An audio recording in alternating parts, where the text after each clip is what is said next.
कृष्णपादान् सहगणललिता श्रीविशाखान्वितांश्च नमायों विष्णुपदाय कृष्णप्रेष्ठाय भूतले श्रीमते भक्तिवेदांत स्वामिनिति नामिने। नमस्ते सरस्वती देवे गौरवाणी प्रचारिणे निर्विशेष शून्यवादी पाश्चात्य देश तारिणे। जय श्री कृष्ण चैतन्य प्रभु नित्यानंद श्री अद्वैत गदाधर श्रीवासादि गौरभक्त वृंद। हरे कृष्ण कृष्ण कृष्ण हरे हरे, हरे राम राम राम हरे हरे। जय हरे कृष्ण महामंत्र की जय।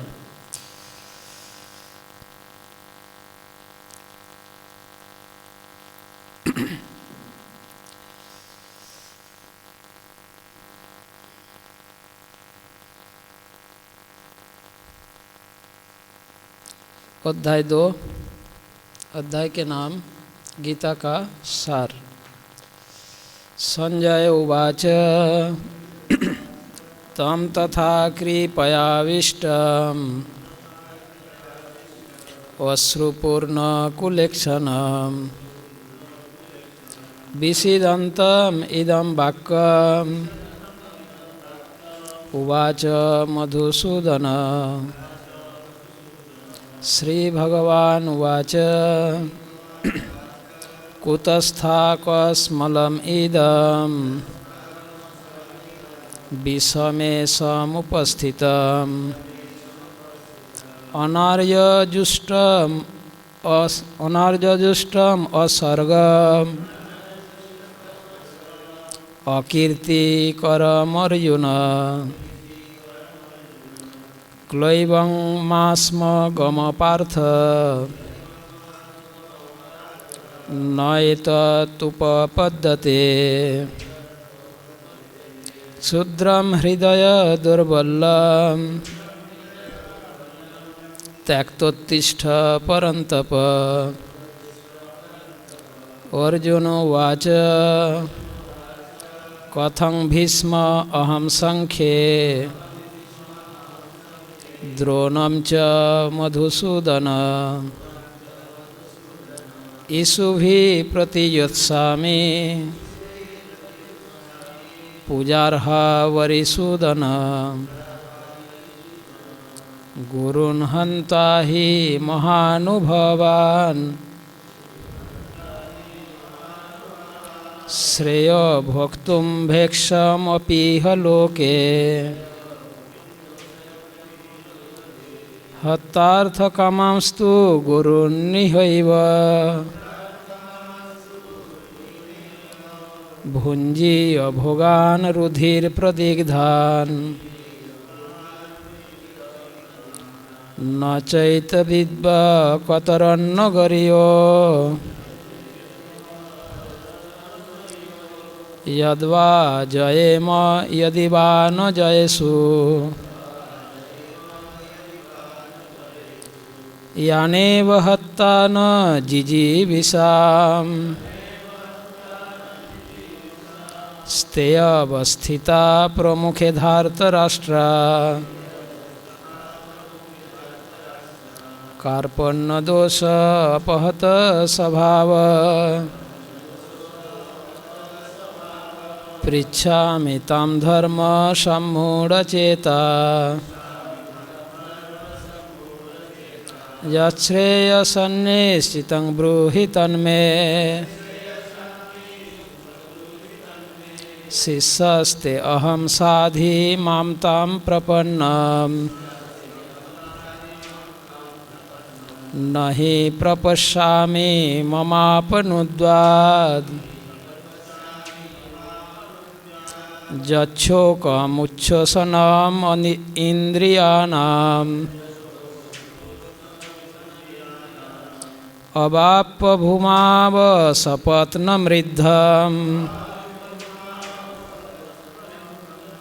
राज्यं सुराणामपि चाधिपत्यम्। संजय उवाच एवं मुक्ता हृषिकेश गूढ़ाकेश परन्तप न यस्य इति गोविन्द मुक्ता तूष्णी बभूवः।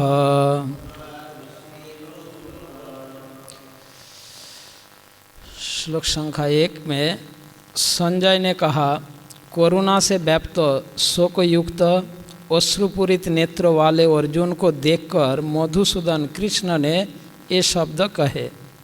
अब मधुसूदन कृष्ण ने क्या कहा वो नेक्स्ट श्लोक में वर्णन आएगा।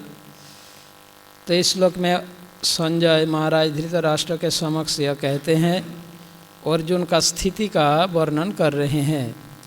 जो स्थिति अर्जुन पूर्व अध्याय पहला अध्याय में उन्होंने भगवान के समक्ष जो स्थिति को प्रकट किया, शारीरिक तथा मानसिक दोनों प्रकार के स्थिति को प्रकट किए, उस स्थिति का वर्णन कर रहे हैं संजय महाराज धृतराष्ट्र के समक्ष। वह स्थिति क्या थी कि अर्जुन के शरीर में और मन में अंतर और बाहर दोनों तरफ से कोरोना का लक्षण प्रकट हो रहा था। स्वजनों के प्रति अर्जुन के जो करुणा, वो करुणा प्रकट हुआ। वही कोरोना की स्थिति को वर्णन कर रहे हैं संजय धृतराष्ट्र के समक्ष। तम तथा कृपयाविष्टम, तथा शब्द का अर्थ वह, उस जो अर्जुन ने प्रकट किया, तथा कृपया आविष्टम। कृपया आविष्टम का अर्थ, आविष्टम शब्द आवेश शब्द से आता है। आविष्ट होना, कृपया आविष्टम मतलब कोरोना से आवेशित होना। आवेशित होने का मतलब जब कोई वस्तु जैसे लोहा, जैसे लोहे जैसे वस्तु, लोहा जब या तांबा विद्युत से आवेशित हो जाता है, बिजली से, विद्युत के आवेश से आवेशित होता है। जैसे लोहा या तांबे को इलेक्ट्रिक लाइन में जोड़ा जाता है तो वो उसमें इलेक्ट्रिसिटी, बिजली द्वारा वो आवेशित हो जाता है। तब वो सामान्य लोहा या तांबे की कार्य न करके विद्युत का कार्य करती है। एक लोहे की तार की टुकड़ा यदि इलेक्ट्रिक लाइन में कनेक्ट किया जाए, जोड़ दिया जाए, तो लोहे की टुकड़ा की वो जो तार की टुकड़े, वो तार का कार्य न करके विद्युत का कार्य करती है ना। यानी उसको सामान्य तार समझना उचित नहीं है, तब उनका स्थिति अलग हो जाती है ना। ठीक उसी प्रकार जब किसी के हृदय कोरोना के द्वारा आवेशित हो जाता है, कोरोना से भर जाता है, तो उनका हृदय सामान्य हृदय जैसे नहीं रहती। श्रील प्रभुपाद को कृष्ण कृपा मूर्ति कहा जाता है, क्योंकि प्रभुपाद जी कृष्ण की कृपा द्वारा आवेशित है। उनका हृदय श्री कृष्ण की कृपा द्वारा आवेशित है। आवेशित होने का मतलब जैसे विद्युत द्वारा आवेशित होता है, ऐसे ही श्री कृष्ण की कृपा के द्वारा प्रभुपाद का हृदय आवेशित है। उनके हृदय, मन, चित्त कृष्ण कृपा से भरा हुआ है, इसीलिए उनका नाम में कृष्ण कृपा मूर्ति कहा जाता है ना। कृष्ण कृपा मूर्ति, जो सामान्य मनुष्य में यह नहीं हो सकता। सामान्य तो जब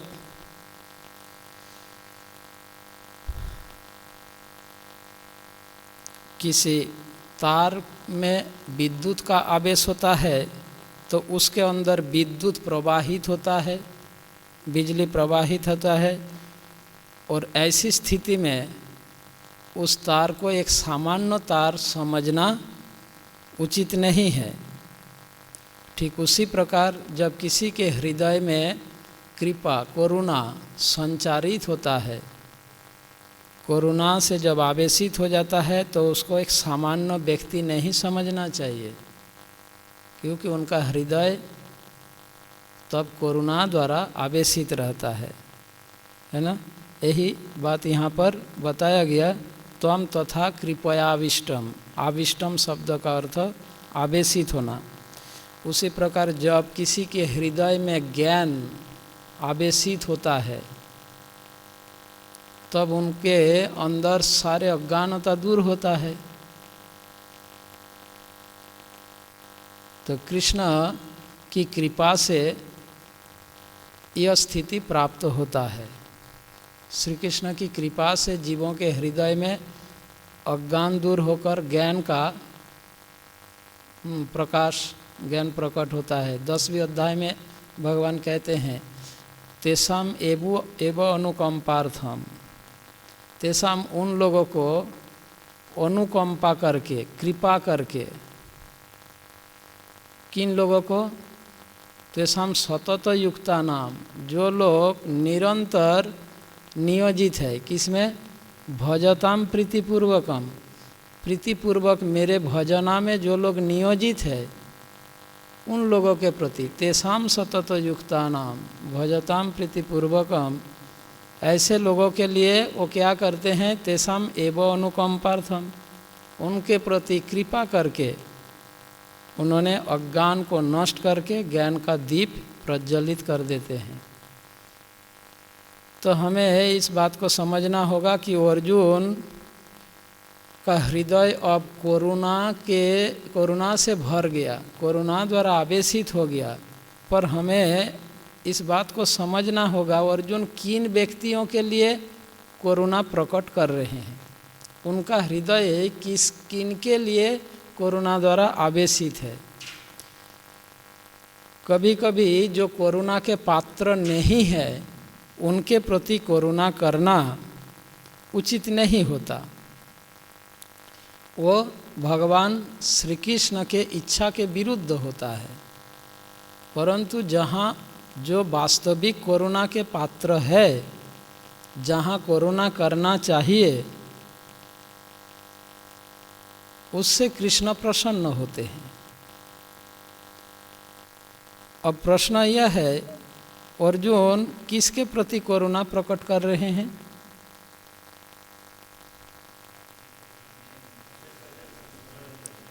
हाँ, स्वजनों के भौतिक शरीर के प्रति, है ना। यही मिस्टेक भगवान समझा रहे हैं इस अध्याय में आगे चलकर, कि तुम जहाँ करुणा प्रदर्शित कर रहे हो ये करुणा के पात्र, मतलब ये करुणा के उपयुक्त नहीं है। करुणा करना है तो जीवों के स्वरूप के लिए करुणा करो। और इस संबंध में प्रभुपाद ने उदाहरण दिया, डूबते हुए मनुष्य का कपड़ा को बचा लेना वास्तविक सुरक्षा नहीं है। अगर बचाना है तो व्यक्ति को बचाना चाहिए। डूब रहा था, उसको कपड़ा को पकड़ के उठा लिया और व्यक्ति गया, डूब गया, है ना। यह उदाहरण उपमा दिया प्रभुपाद जी। हाँ, इसी श्लोक के तात्पर्य में प्रभुपाद ये उदाहरण देते हैं। तो इस प्रकार अर्जुन जो कृपा या करुणा प्रदर्शित कर रहे हैं, प्रयोग कर रहे हैं, यह श्री कृष्ण के इच्छा के अनुरूप या श्री कृष्ण के इच्छा के विरुद्ध, यह विचार की विषय है ना। यह श्री कृष्ण के इच्छा के विरुद्ध है। किसी के भौतिक शरीर के प्रति करुणा करना। कृष्ण जीव आत्मा का कल्याण चाहते हैं। आगे चलकर भगवत गीता में इन विषयों को स्पष्ट होगा, बहुत स्पष्ट होगा। श्रील प्रभुपाद श्लोक के तात्पर्य में लिखते हैं कि अर्जुन के मन में मोहरूपी असुर बैठा हुआ है ना, जो अर्जुन से ऐसा उल्टा कार्य करवा रहे हैं। जिस विषय में करुणा नहीं करना चाहिए उस विषय में वो जो करुणा प्रकट कर रहे हैं, इसके कारण यह है कि उसके मन में मोहरूपी असुर बैठ गया।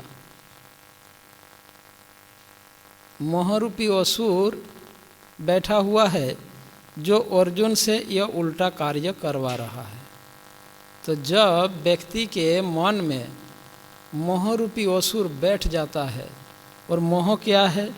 मोह यानी वह चीज़ जो अनित्य है उसको नित्य समझकर उसके प्रति आसक्त होना, यह है मोह।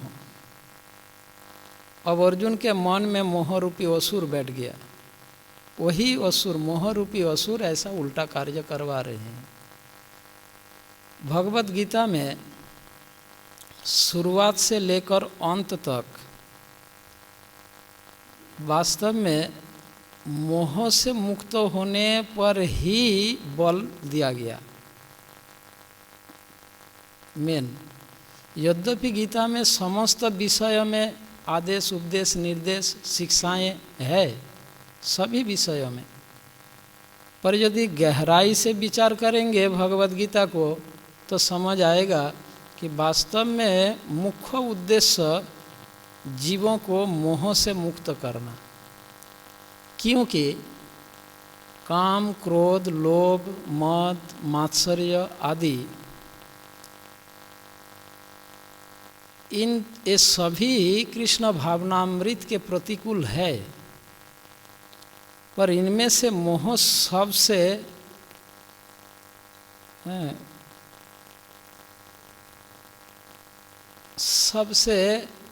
कठिनतम प्रतिकूलता है मोह से मुक्त होना। क्यों? क्योंकि काम से मुक्त होने के लिए व्यक्ति बिना किसी के सहायता से भी कर सकता है, क्रोध से भी मुक्त हो सकता है। बाकी सभी से प्रयास, शास्त्र के विधि विधान पालन, इन सब करके उनके प्रभाव से व्यक्ति मुक्त हो सकता है, नियंत्रण कर सकता है। परंतु मोह से मुक्त होने के लिए अपने बल, बुद्धि, प्रयास से वो नहीं हो सकता। मोह में यदि कोई फंस गया, उसे मुक्त होने के लिए ऐसे व्यक्ति की सहायता की आवश्यक है जो मोह से बाहर हो।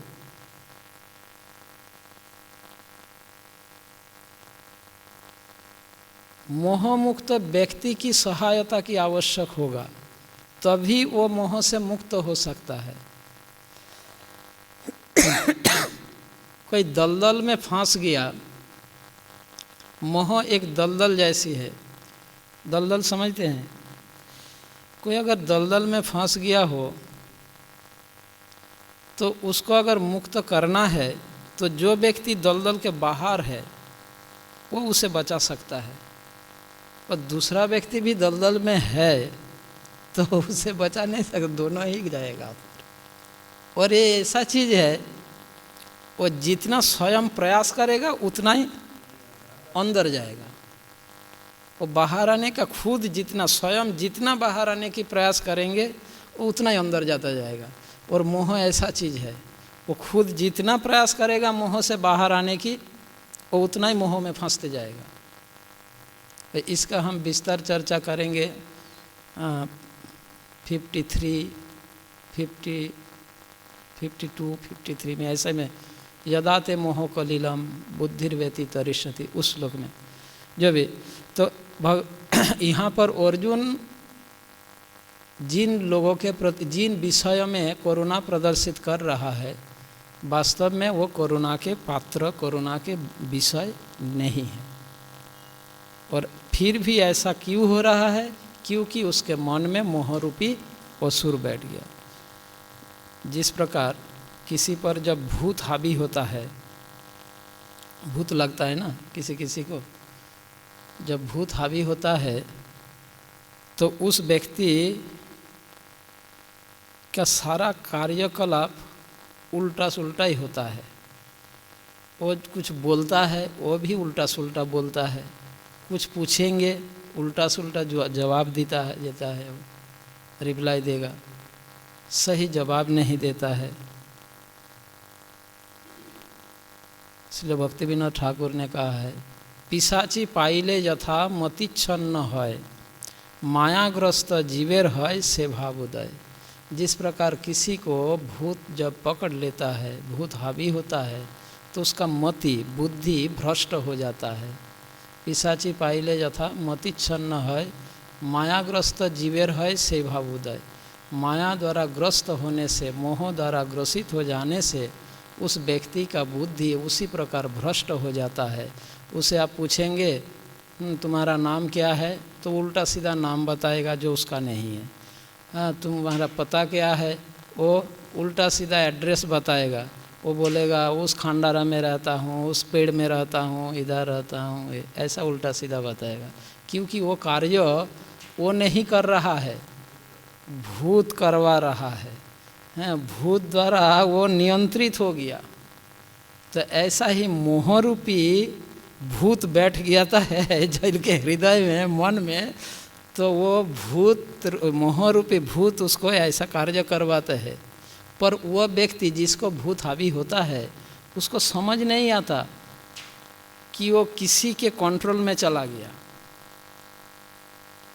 ये उसको खुद को समझ नहीं आएगा। वो सोचता है वो स्वतंत्र रूप से ये सारी कार्य कर रहा है, स्वतंत्र रूप से बोल रहा है, जबकि वो किसी के कंट्रोल में चला गया। जब कोई तांत्रिक किसी पर वशीकरण विद्या प्रयोग करता है, तांत्रिक जब किसी पर वशीकरण विद्या प्रयोग करता है ना, तो वो तांत्रिक पूर्णतया उसको अपने कंट्रोल में ले लेता है और वो तांत्रिक जैसा चाहता है वो व्यक्ति ऐसा ही कार्य करता है। तांत्रिक अगर चाहता है अब उसको घर से निकाल कर इस जगह में लाना है, तो वो घर से निकल जाएगा और उस जगह में हो जाएगा। जब वशीकरण विद्या प्रयोग करेगा ना तांत्रिक किसी पर, तो वशीकरण विद्या के द्वारा ऐसा होता है, परंतु उस व्यक्ति को समझ नहीं आएगा। वो सोचेगा मैं अपने इच्छा से जा रहा हूँ वहाँ, जबकि वह नहीं है। वो तांत्रिक उस स्थान में उसको ले जा रहा है, तांत्रिक वो कार्य करवा रहा है। वशीकरण विद्या के द्वारा तांत्रिक क्या करेगा, वो अचानक कोई हथियार लेगा और किसी को मारना है, वो जाके मार के आ जाएगा। वो सोचेगा, वो समझ नहीं पाएगा वो किसी के कंट्रोल में है और वो कार्य कर रहा है। उसी प्रकार मोह, जब किसी के हृदय में मोह आ जाता है ना, तो मोह रूपी मोह के नियंत्रण में, कंट्रोल में वो चला जाता है। तो यहाँ पर संजय वही बात महाराज धृतराष्ट्र को समझाया, तम तथा कृपया वृष्टम। तो उनका यह कृपा किसके द्वारा कंट्रोल हो रहा है, परिचालित हो रहा है? अर्जुन जो कृपा करुणा प्रदर्शन कर रहे हैं, ये मोह के द्वारा, हाँ, ये मोह के द्वारा परिचालित हो रहा है। ये जीवात्मा की शुद्ध चेतना द्वारा नहीं। यह संजय धृतराष्ट्र को बताया, पर धृतराष्ट्र इतना समझदार नहीं है कि वो संजय की इस बात को समझ रहा हो। तम तथा कृपयाविष्टम, थोड़ा ज़्यादा ही लंबा हो गया कृपयाविष्ट शब्दों का एक्सप्लेनेशन, थोड़ा शॉर्ट करना है ना।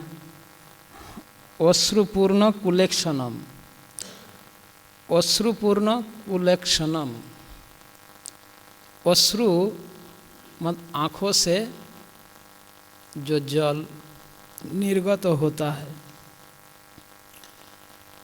अश्रु, आंसू या अश्रु कहते हैं। अश्रु दो प्रकार के होता है, हर्ष के कारण आँखों से अश्रु निकलता है और शोक के कारण भी अश्रु निकलता है। हर्ष के कारण, आनंद के कारण, हर्ष आनंद के कारण जब आँखों से अश्रु निकलता है और शोक द्वारा जब अभिभूत होता है तो भी अश्रु निकलता है। अर्जुन का ये अश्रु कौन सा है? शोक अश्रु है ना। कैसे समझाया जाएगा? कभी कभी मेरे अपना आँखों से जब अश्रु निकलेगा वो कब समझ में आएगा कि हर्ष का है या शोक का है।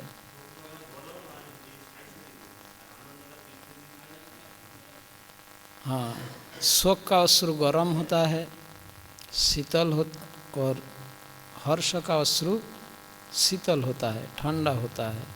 वो बीच में से निकलता है और एक कोने से निकलता है। काम अश्रु और प्रेम अश्रु है ना।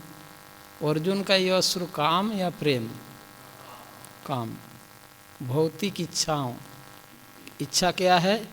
उनके सगे संबंधी स्वजनों का मृत्यु ना हो, इस शोक में, इस भौतिक इच्छाओं से। भक्त कहाँ और कब अश्रु बहाते हैं?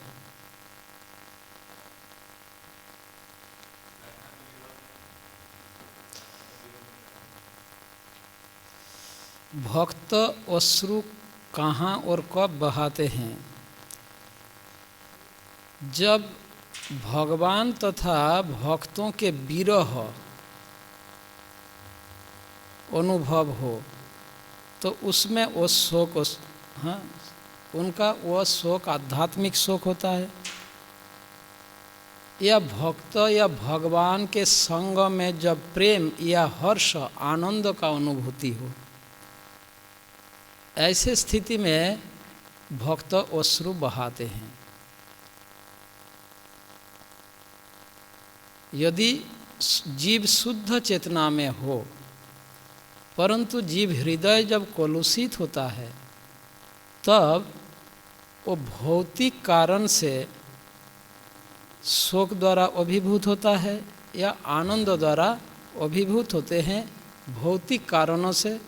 तब अभक्त या भक्त कोई भी हो, यदि हृदय कलुषित हो गया तो वो अश्रु काम अश्रु कहलाता है।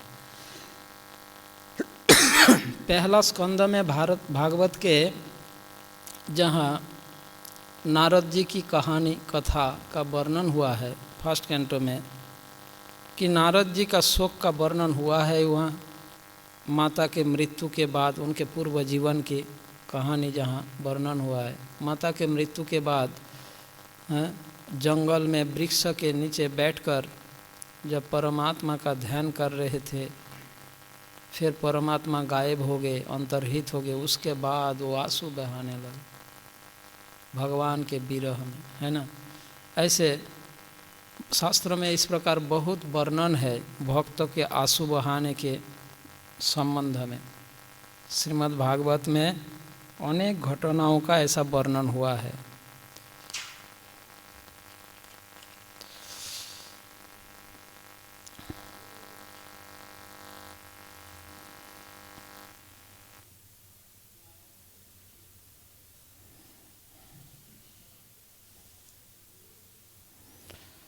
तो करुणा तथा कृपा का प्रयोग कहाँ होना चाहिए, यह प्रश्न है। इस श्लोक के तात्पर्य में श्रील प्रभुपाद बता रहे हैं, यह कोई नहीं जानता कि करुणा का प्रयोग कहाँ होना चाहिए। डूबते हुए मनुष्य को, है ना, इस जगह में देखो, मिला आपको?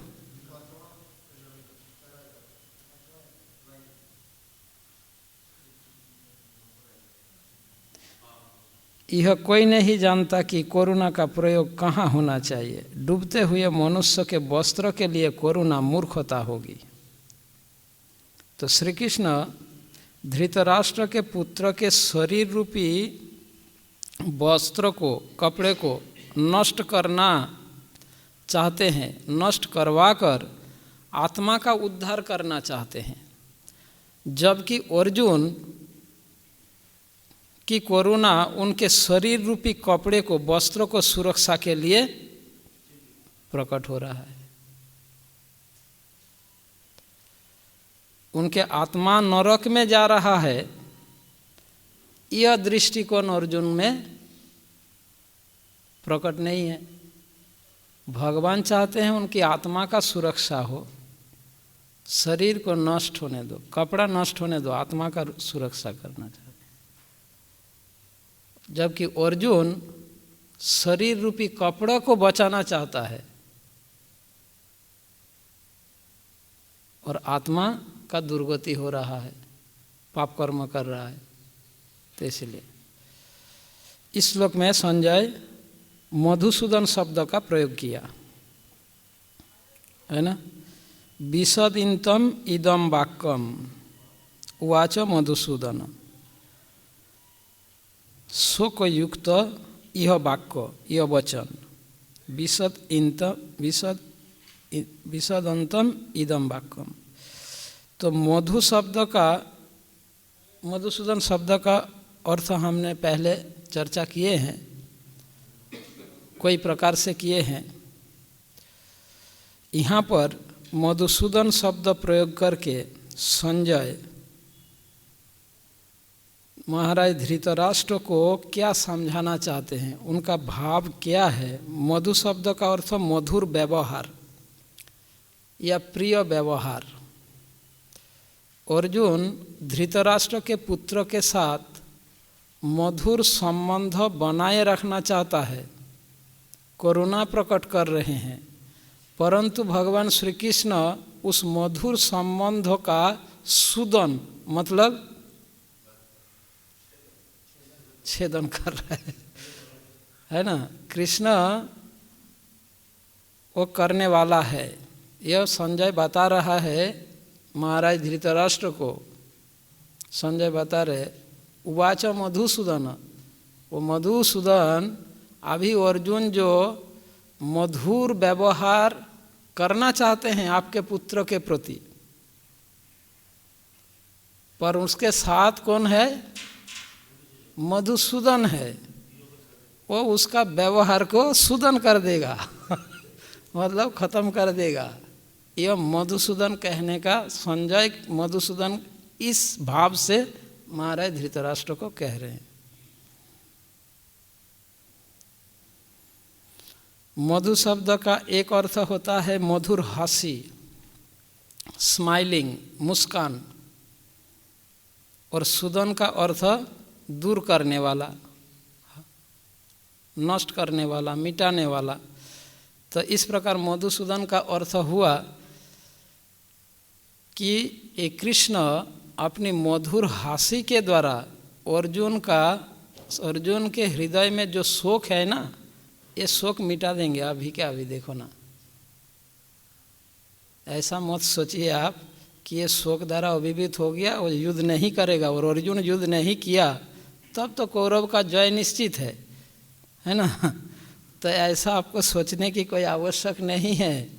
उसके साथ मधुसूदन है, वो अपनी मधुर हास्य के द्वारा अर्जुन का हृदय का शोक मिटा देंगे और अर्जुन युद्ध के लिए खड़ा हो जाएगा। यह मधुसूदन कहने का एक तात्पर्य यह है। उवाच मधुसूदन। श्लोक संख्या 2। श्री भगवान उवाच, श्री भगवान ने कहा।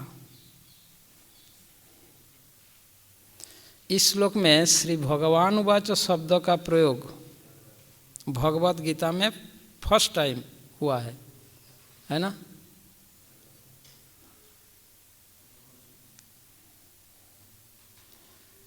गीता में कितने बार श्री भगवान उवाच शब्द आया?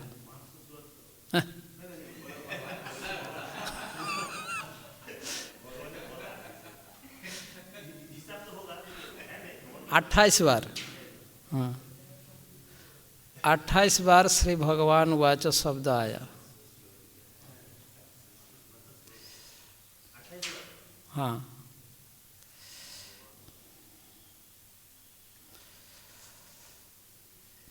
भगवान शब्द का अर्थ आप सभी जानते हैं, है ना, जो 6 ऐश्वर्य के पूर्ण स्वामी हैं। भगवान यानी भग तथा वान। भग शब्द के अनेक अर्थों में से एक अर्थ है ऐश्वर्य, और वान शब्द के अनेक अर्थों में से एक अर्थ है मालिक। जैसे हम बोलते हैं ज्ञानवान, ज्ञान का मालिक, धनवान, धन का मालिक, भाग्यवान, भाग्य का मालिक, है ना। तो ऐसे भगवान, भग का मालिक, भग मतलब ऐश्वर्य, 6 प्रकार के जो ऑपुलेंसेस है उनके पूर्ण स्वामी, अधिकारी, इसलिए भगवान। और यहाँ पर भगवान श्री कृष्ण जो परम पुरुषोत्तम भगवान है, भगवान तो अनेक है, भगवान के अनेक रूप है, अनेक है मतलब अनेक रूप है, पर कृष्ण उन समस्त में से श्रेष्ठ है। कृष्ण आदि है। जार भगवत्ता होइते अन्येर भगवत्ता स्वयं भगवान कृष्णे तहाते सत्ता।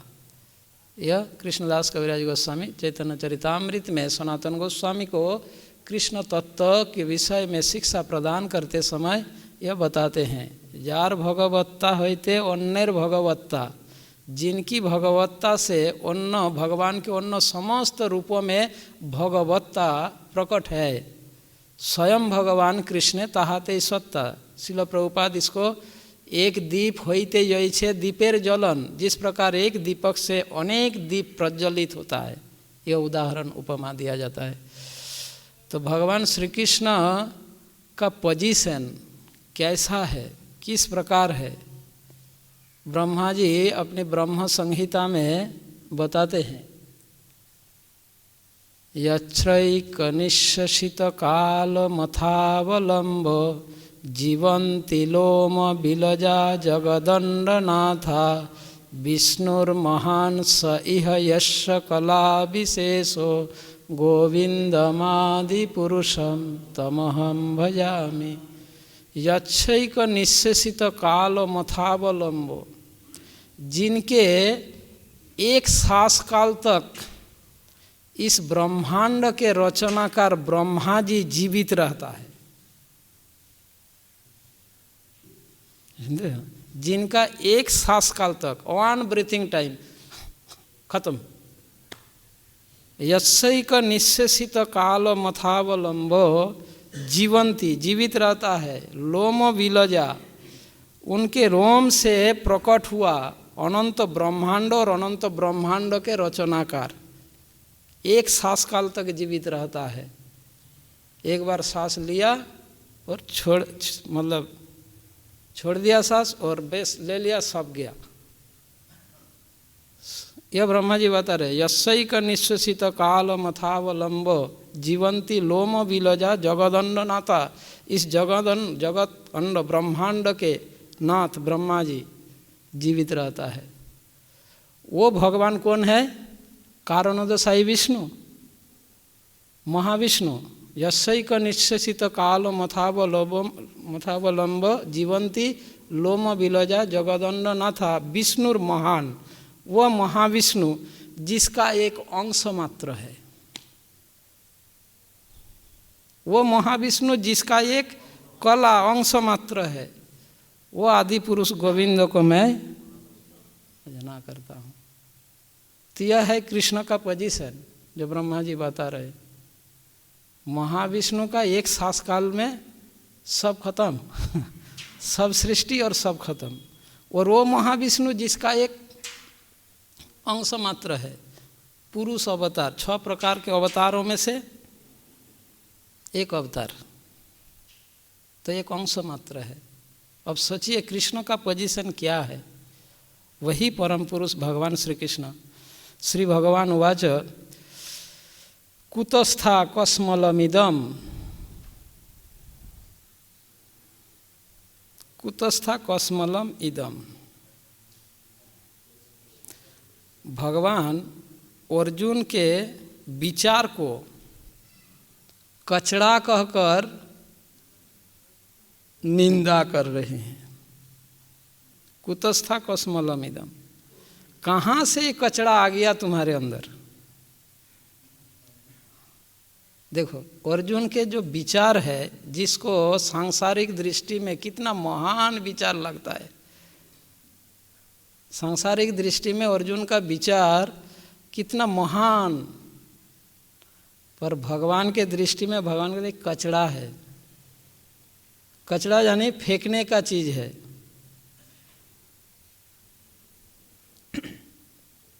भक्ति विनोद ठाकुर के द्वारा रचित एक गीत है, दुर्लभ मानव जन्म लोभिया संसारे, कृष्ण ना भोजिनु दुख कहिब काहारे।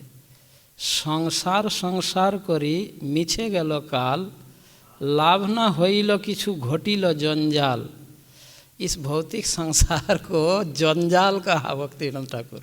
जंजाल मतलब कचड़ा है ना। तो व्यक्ति कचड़ा को, जंजाल को इकट्ठा करके संग्रह करता है। ऐसा व्यक्ति आपने देखा? सामान्य तो लोग कचड़ा को इकट्ठा करके डस्टबिन में फेंकता है, पर कचड़ा को इकट्ठा करके संग्रह करता है, अच्छा से सुरक्षित करता है। पागल पागल घूमते हुए देखोगे, कहाँ प्लास्टिक की टुकड़ा, कागज़ की टुकड़ा, ये वो अपना एक थैली में वो भरता रहता है, जमा करता रहता है। ऐसे पागल के बिना कोई नॉर्मल आदमी कचड़ा को इकट्ठा करके सुरक्षित नहीं करेगा। भक्ति विनोद ठाकुर उस गीत में बताते हैं, संसार संसार करी मिछे गेलो काल। जो लोग संसार संसार करके व्यर्थ ही समय को गुमा रहा है, उसका क्या बेनिफिट हो रहा है? लाभ ना होइलो किछु घटिलो जंजाल। लाभ तो कुछ हो नहीं रहा है, कुछ जंजाल को इकट्ठा किया। और जंजाल को इकट्ठा करने वाला कौन होता है? पागल ही होगा। कोई नॉर्मल व्यक्ति जंजाल को सुरक्षा नहीं करते, बल्कि डस्टबिन में फेंक देता है, जला देता है, नष्ट कर देता है। पर एक पागल होंगे जो, तो संसार के लोग भक्तों को पागल बोलते हैं और भक्त सुरा संसार के लोग को पागल बोलते हैं। और वास्तविक पागल है कौन? है? दोनों ही पागल है।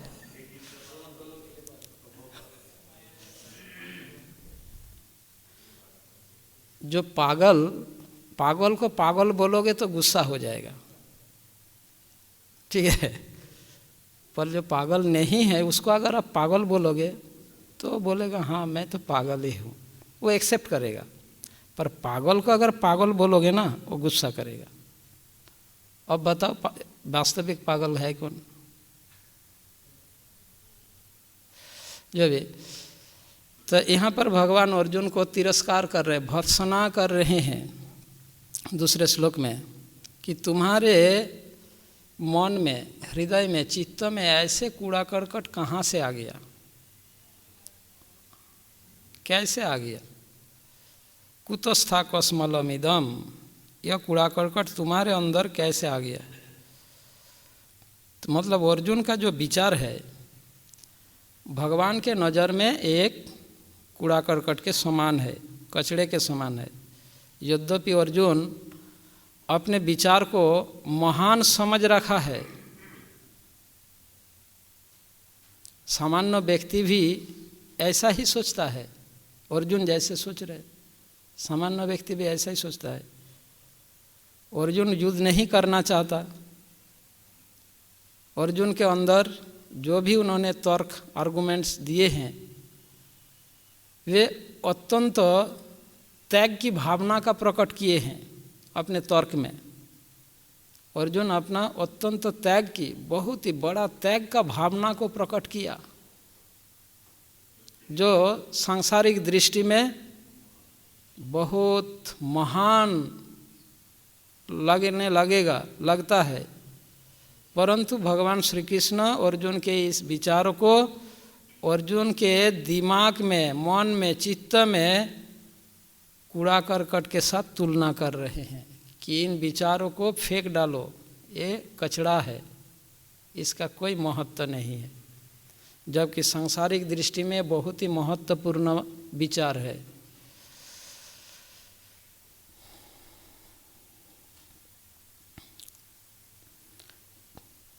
किसी पात्र में अगर आप खीर प्रसाद रखना चाहो तो पात्र के अंदर गंदगी को दूर करना चाहिए।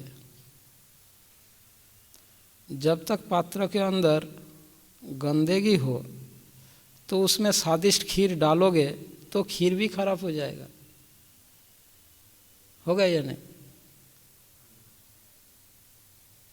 वो स्टोरी है ना, नहीं स्टोरी नहीं जाऊँगा, मतलब तो किसी पात्र में जैसे कुछ अच्छे वस्तु रखना हो तो उस पात्र को पहले साफ करना जरूरी होता है। उसी प्रकार हृदय जब साफ होगा, क्लीन होगा, तभी ये शुद्ध पवित्र जो दिव्य ज्ञान तभी वहाँ रहेगा। इसीलिए तो हमारा हृदय ऐसा है, कचड़े से भरा है, और कितना ही अच्छा चीज़ क्यों ना जाए अंदर, वो भी खराब हो रहा है, वो खराब गंदगी भरा होने के कारण। तो इसीलिए गीता में भगवान कहते हैं, ये शाम तु अंतगतं पापम यनानां पुण्य कर्मणाम त्वेदंदमोह निर्मुक्ता भजन्ते माम दृढ़व्रता। वही दृढ़ता पूर्वक भजना कर पाएंगे, हाँ, जिनका हृदय कलमश से मुक्त हो गया हो। तो इसीलिए शास्त्र हमें शिक्षा दे रहे हैं। भगवान चैतन्य महाप्रभु ने कहा, चेतो दर्पण मार्जनम, चित्त रूप दर्पण को सफाई करना चाहिए। तो भगवान भी अर्जुन को उसी प्रकार भत्सना कर रहे हैं। अर्जुन के दिमाग में गीता ज्ञान रूप शुद्ध वस्तु डालने के लिए उनके हृदय के कचरा को पहले दूर करना चाहते हैं भगवान, और अर्जुन को भत्सना कर रहे हैं कि तुम्हें ऐसे विचारों को त्याग देना चाहिए। कुतस्था कस्मलमिदम्।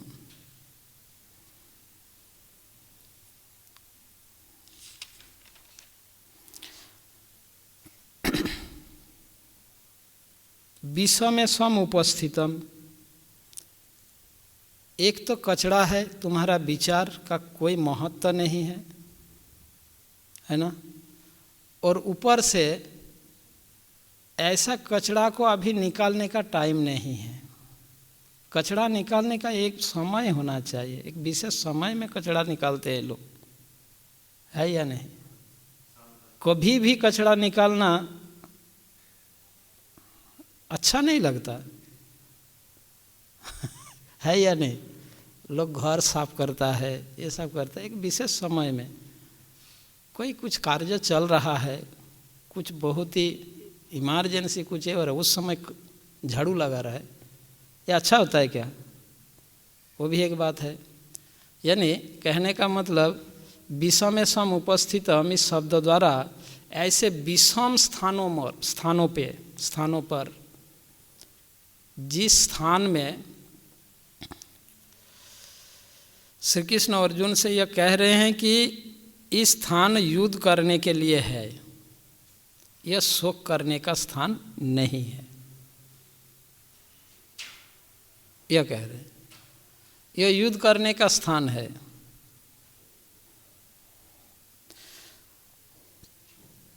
एक व्यक्ति को सदैव यह दिखना चाहिए किसी कार्यों को करने के लिए वह स्थान उपयुक्त है या नहीं, अथवा स्थान उपयुक्त हो तो समय उपयुक्त है या नहीं। यह समय भी उपयुक्त है स्थान और समय दोनों ही उपयुक्त हो तो वो व्यक्ति उपयुक्त है या नहीं देखना चाहिए। इस प्रकार स्थान, काल और पात्र जब उपयुक्त हो तो वो कार्य करना चाहिए।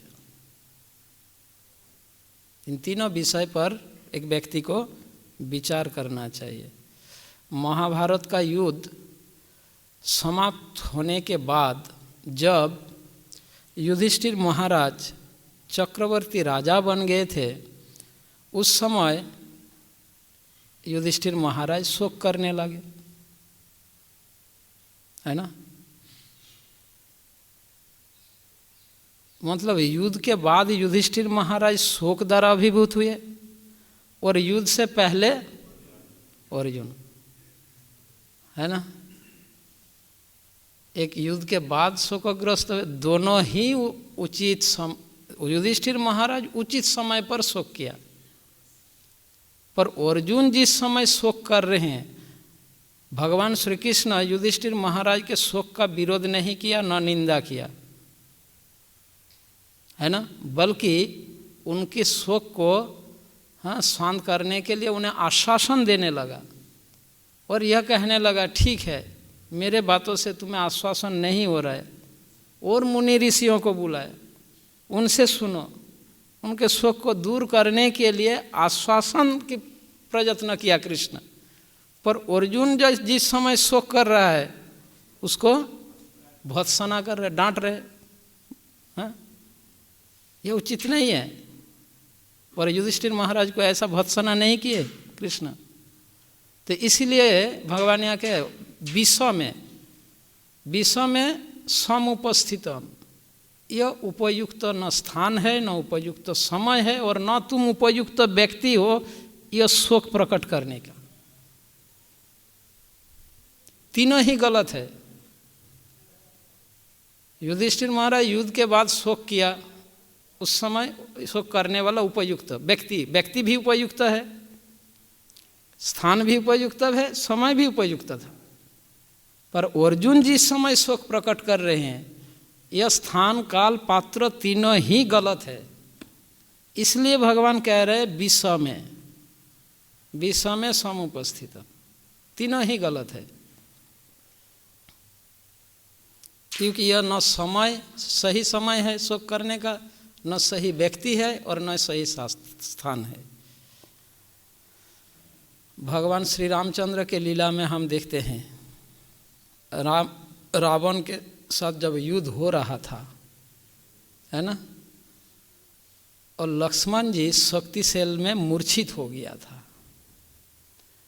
क्या उस समय भगवान राम युद्ध छोड़कर लक्ष्मण के लिए शोक कर रहा था?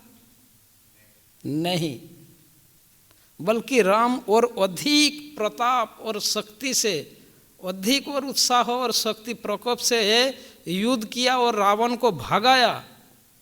फिर रावण भागकर जब चले गए तब लक्ष्मण को लेकर शोक प्रकट किया। ऐसा नहीं लक्ष्मण मूर्छित होकर गिर गया, वो युद्ध हथियार छोड़ के लक्ष्मण को गोद में उठा के शोक कर रहे, ऐसा किया क्या? ऐसा नहीं किया। तो अर्जुन क्या कर रहे हैं? ये तो मार पड़ने से पहले ही चिल्ला रहा है। अर्जुन का स्थिति ऐसा है, मार पड़ने से पहले चिल्लाना शुरू हुआ। ऐसा हो रहा है ना, जो अर्जुन के लिए यह क्या बोलते हैं, शोभा नहीं देता।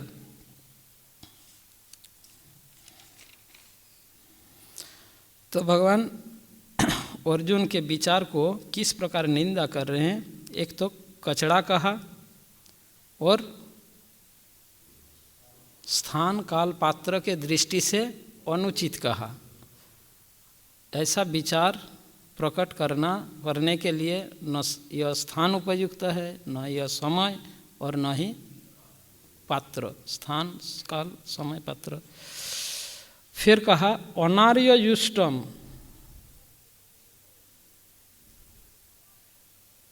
अनार्य युष्टम का अर्थ अच्छे व्यक्ति इस प्रकार शोक नहीं करता है। अनार्य युष्टम, अनार्य मतलब ये लोग जो जीवन के मूल्य को नहीं समझते। जुष्टम मतलब आचरित। अर्जुन का विचार था कि एक अच्छे व्यक्ति को इस प्रकार का शोक करना चाहिए। यह अर्जुन का मान्यता था, विचार था। और हमने पहले ही चर्चा कर चुके हैं, यह विचार अर्जुन को कौन दिला रहा है? मोह रूपी असुर। ये उनका खुद का शुद्ध आत्मा का विचार नहीं है। तो अर्जुन का विचार यह है कि एक अच्छे व्यक्ति को इस प्रकार विचार करना चाहिए। ये अर्जुन का मान्यता है। परंतु भगवान का मान्यता क्या है, दृष्टिकोण क्या है कि अच्छे व्यक्ति अच्छे व्यक्तियों के लिए शोक करता है। एक गलत व्यक्ति के लिए अच्छे व्यक्ति शोक नहीं करता। तो ये जिन लोगों के लिए शोक कर रहे, ये कोई अच्छे व्यक्ति नहीं थे क्या? तो अर्जुन खुद को अच्छा समझ रहे थे, अपना विचार को भी अच्छा समझ रहे थे। भगवान कह रहे हैं तुम अच्छा नहीं, अनार्य। एक अनार्य व्यक्ति ही ऐसा कार्य करता है, कोई आर्य व्यक्ति, सभ्य व्यक्ति ऐसा कार्य नहीं करता। यह अनार्य जुष्टम, अनार्य व्यक्ति ही ऐसा आचरण करता है जो सभ्य नहीं है, जो सुसंस्कृत नहीं है, जिनको संस्कार न मिला हो, ऐसे अनार्य व्यक्ति ऐसा आचरण करता है। तुम तो आर्य हो, तुम्हें जीवन में संस्कार प्राप्त हुआ है, ज्ञान प्राप्त हुआ है। एक आर्य होकर ऐसा आचरण करना उचित नहीं है। अनार्य जुष्टम, यह अनार्य का, असभ्य, असंस्कृत, जिसके जीवन में संस्कार नहीं मिला हो, ऐसे व्यक्ति ऐसा विचार करता है। पर तुम एक अच्छे कुल से हो, सारे संस्कार तुम्हें मिले हैं, ज्ञान प्राप्त हुआ है, तुम एक असभ्य, असंस्कृत, असभ्य व्यक्ति की तरह आचरण कर रहे हो। अनार्य जुष्टम कहकर भगवान निंदा कर रहे हैं। धृतराष्ट्र के पुत्र अच्छे नहीं हैं और बुरे लोगों के लिए अच्छे व्यक्ति शोक प्रकट नहीं करता।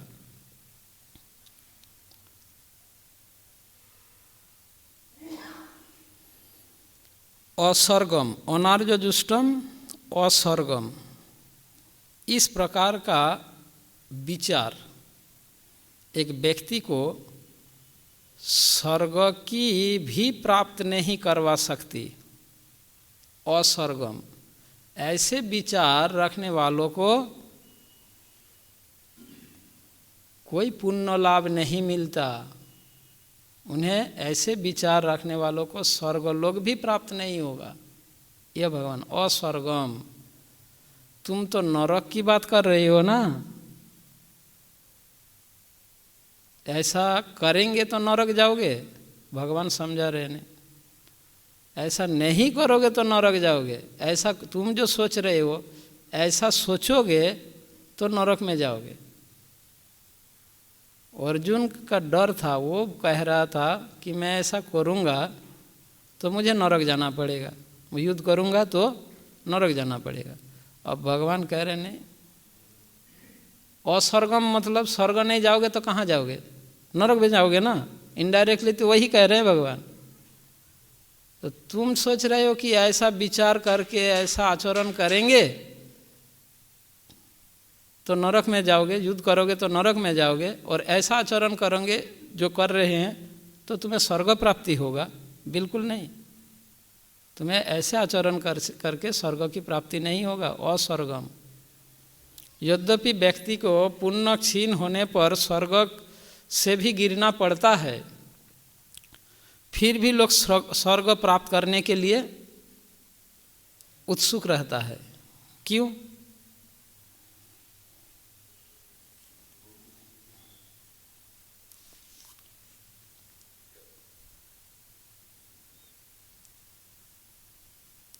एक कारण तो यह है, वो लोग यह नहीं जानता कि स्वर्ग से गिरना पड़ता है, इसलिए वो स्वर्ग प्राप्त करना चाहता है।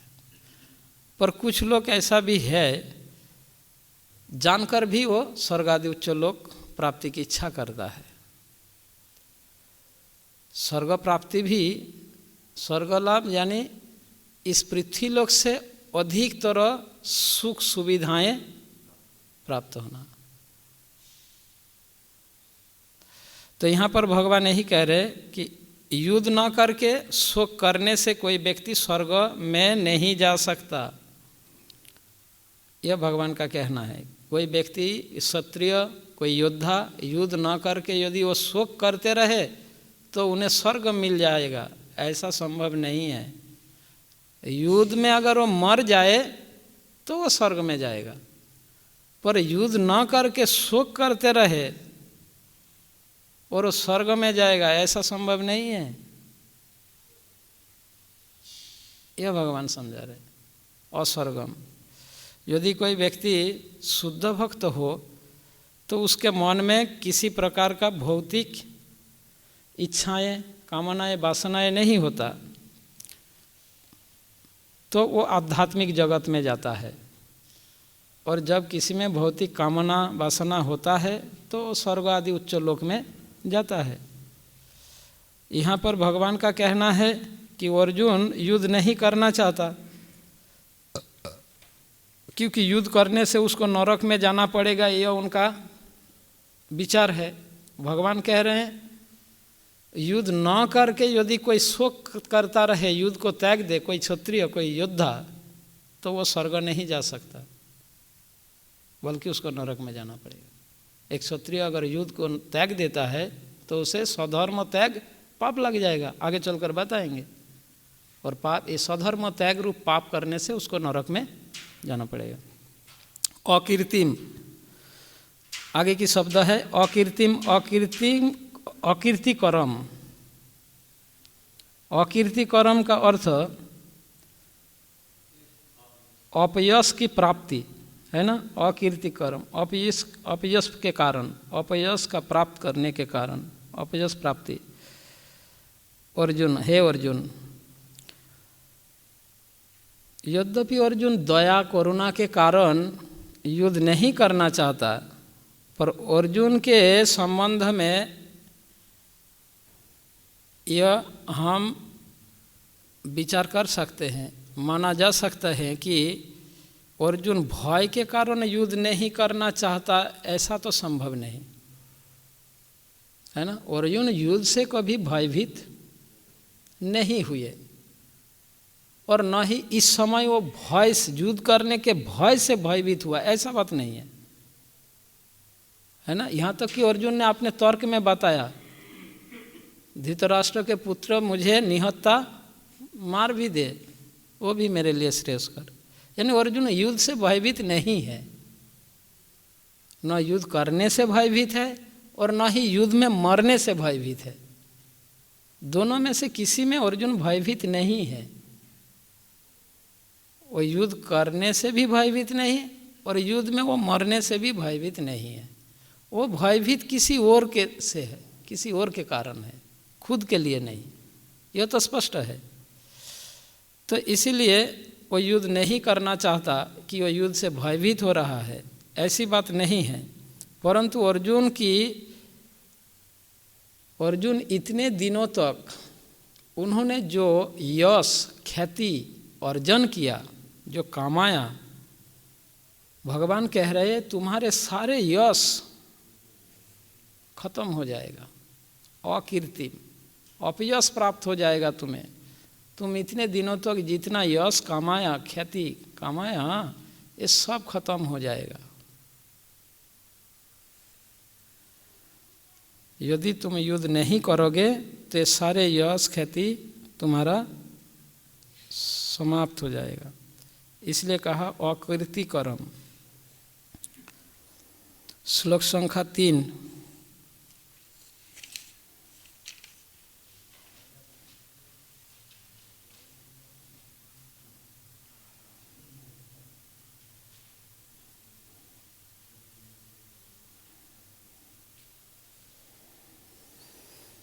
तो दूसरे श्लोक में भगवान ने अर्जुन के कायरता का निंदा किया। पर वास्तविक अगर गहराई से हम देखें, वो कायर नहीं थे,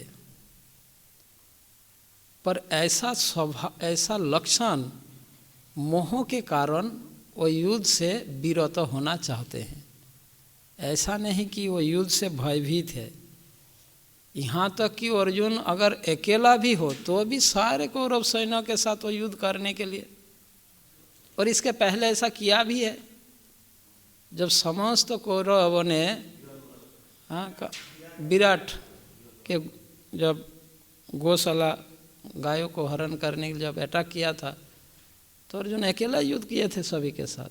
पर उस समय युद्ध का उद्देश्य उनको हत्या करना नहीं था, उसको हराना उद्देश्य था। पर अभी जो युद्ध हो रहा है, हराने से काम नहीं चलेगा, हत्या करना पड़ेगा तभी राज्य मिलेगा। जब तक वो जीवित रहेगा तब तक राज्य विजय प्राप्त नहीं हो सकता। पर इसके पहले जितने बार युद्ध हुआ, उद्देश्य हत्या करना नहीं था। यही अर्जुन शोक में पड़ गए। ऐसा नहीं वो भीष्म से, द्रोण से, कर्ण से युद्ध करने से डर रहा है, नहीं। वो तो उनको इससे पहले भी हरा चुका है, अभी भी हरा सकता है। हरा देंगे तो क्या दुर्योधन मान लेंगे, ठीक है हम हार गए, जो ले लो? ऐसा तो है ही नहीं। ऐसा तो दुर्योधन मानने वाला है ही नहीं। ये अर्जुन समझ रहा है कि अगर कौरवों को हरा दे तो उनको राज्य मिल जाएगा, इसका तो बिल्कुल चांस नहीं है ना। तो इसलिए अर्जुन सोच रहा है अभी की बार जो युद्ध हो रहा है, इसका उद्देश्य है इसको मारना पड़ेगा, हत्या करना पड़ेगा। ऐसा नहीं हराने से काम चलेगा। अगर हराने से काम चलता, वो बिल्कुल शोक दुख नहीं करता। वो तो हजारों बार उनसे युद्ध करके उनको हराने के लिए तैयार है। पर अभी हराना नहीं बल्कि हत्या करना है, इसीलिए अर्जुन इतना शोक कर रहे हैं। श्लोक संख्या 3। क्लैवं मास्म गम पार्थ न एतत् उपपद्यते क्षुद्रम हृदय दुर्बलम त्यक्तोत्तिष्ठ परंतप। हे पृथापुत्र, इस हीन नपुंसकता को प्राप्त मत हो, यह तुम्हें शोभा नहीं देती। हे शत्रुओं के दमन करता, हृदय की क्षुद्र दुर्बलता को त्याग कर युद्ध के लिए खड़े हो। तो भगवान इस श्लोक में कह रहे हैं, हे पार्थ, इस हीन नपुंसकता को प्राप्त मत हो।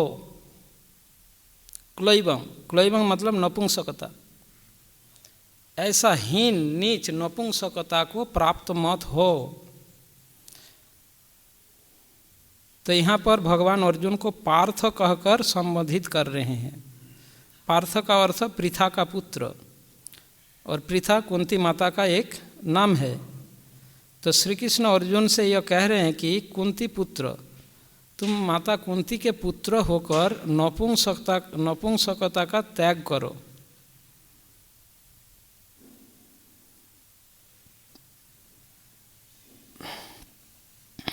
क्यों कुंती कहने का तात्पर्य क्या है?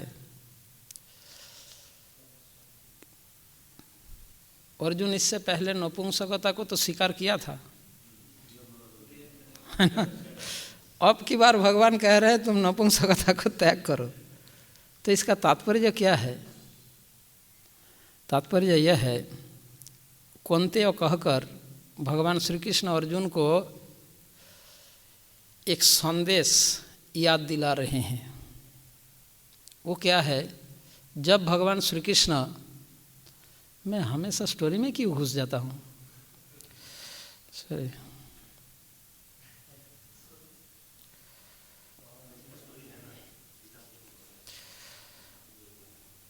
जब भगवान श्री कृष्ण हस्तिनापुर में आए थे दूत बनकर, है ना, संधि के दूत बनकर आए थे, तो उस समय कुंती महारानी भगवान श्री कृष्ण से कहा था। उस समय कुंती महारानी हस्तिनापुर में रहती थी। है ना। अज्ञातवास के समय कुंती महारानी वनवास से आ गई थी, है ना, और हस्तिनापुर में रह रही थी। अज्ञातवास केवल पांडवों को रहना पड़ा, कुंती महारानी अज्ञातवास के समय नहीं थी, जानते हो ना। जब ये तो कुंती महारानी उस समय हस्तिनापुर में ही थी जब भगवान श्री कृष्ण दूत बनकर आए और दुर्योधन ने भगवान की प्रस्ताव को स्वीकार नहीं किए। बिना युद्धे नाही दिव शुचाग्र मेदिनी। और भगवान श्री कृष्ण जब वापस लौट रहे थे तो उस समय कुंती महारानी भगवान कृष्ण से यह कहा कि वासुदेव,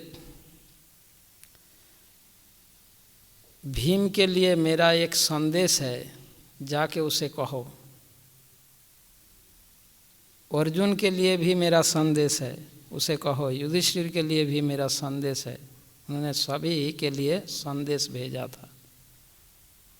उस समय कुंती महारानी ने यह कहा था कि हे कृष्ण, तुम अर्जुन और भीम से कहो जाके कि अब शत्रानी जिस कारण पुत्र का जन्म देता है वो कार्य करने का समय आ गया, यह उसे बता देना। एक क्षत्रिय रमणी स्त्री जिस कारण पुत्र का जन्म देती है वो कार्य करने के लिए समय आ गया, ये उन्हें बता देना। कृष्ण को यह कहा था कुंती महारानी। एक क्षत्रिय रमणी किस कारण पुत्र का जन्म देते हैं? कुल की रक्षा, हाँ,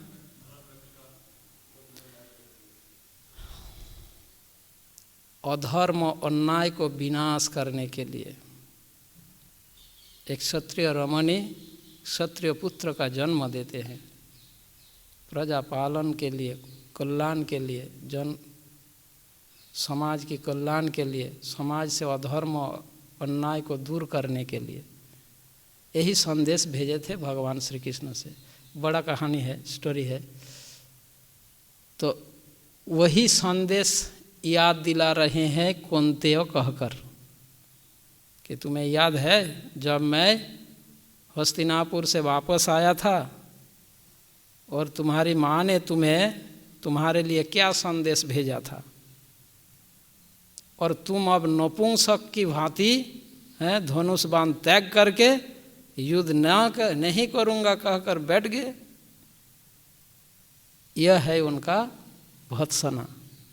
कौन्तेय कहकर भगवान अर्जुन को इस प्रकार तिरस्कार कर रहे। तुम अपने माता की बात को भी भूल गए।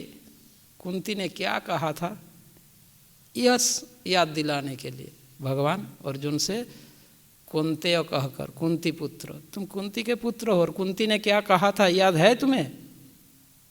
क्या कहा था कि अधर्म को नष्ट करने का समय आ गया।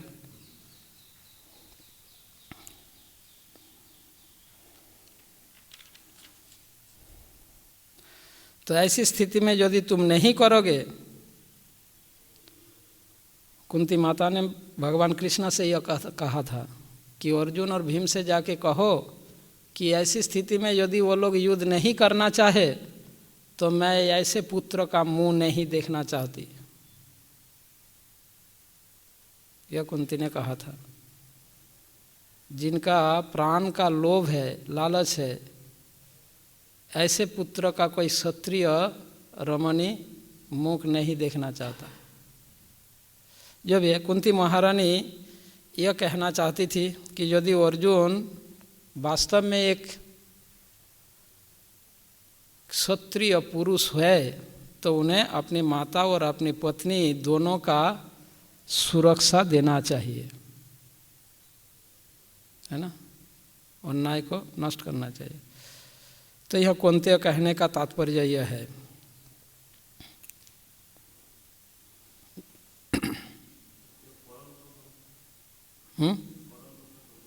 पार्थ कहने का तात्पर्य यही है।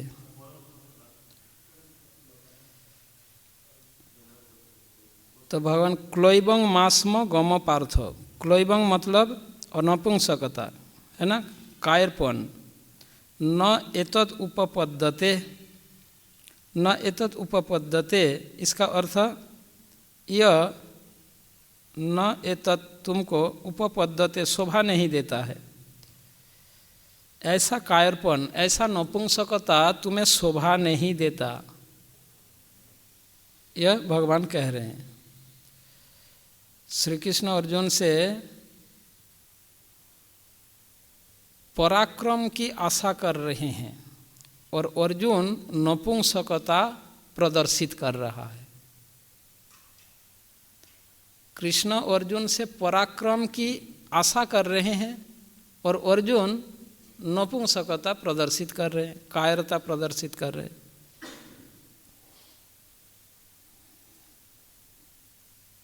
तो इसलिए कृष्ण कह रहे हैं यह तुम्हें शोभा नहीं देता।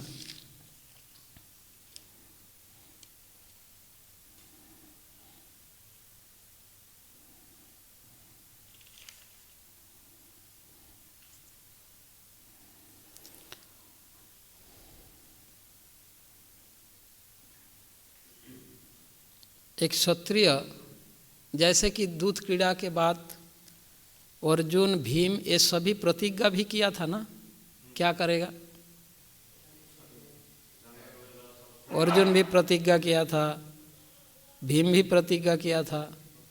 अब भगवान अर्जुन से कह रहे ये सब कुछ भूल गया क्या तुम? अब एक कायर की तरह हैं धनुर्बाण तय करके बैठ गए। यह भगवान की भत्सना का कारण है। तो भगवान कहते हैं क्षुद्रम हृदय दुर्बलम त्यक्तोत्तिष्ठ परंतप, हृदय की एक क्षुद्र दुर्बलता त्याग कर खड़े हो जाओ। क्षुद्रम हृदय दुर्बलम त्यक्त उत्तिष्ठ परंतप, हृदय की दुर्बलता को त्याग कर खड़े हो जाओ। अर्जुन इतना पराक्रमी होकर भी युद्ध क्यों नहीं करना चाहते हैं? इसका उत्तर में श्री कृष्ण क्या कह रहे हैं? अर्जुन का कहना क्या है क्यों नहीं करना चाहता? स्वजनों के होता समझकर, जो गलत है, शरीर पर वो करुणा प्रदर्शन करे। पर यहाँ पर भगवान अर्जुन के इस हृदय दुर्बलता को कारण बता रहे हैं। इतना पराक्रमी होकर भी वो युद्ध नहीं करना चाहता, इसका कारण के रूप में भगवान श्री कृष्ण कह रहे हैं कि ये अर्जुन के हृदय की दुर्बलता है। शरीर से तो वो बलशाली है, पर हृदय से वो कमजोर है, हृदय की दुर्बलता है।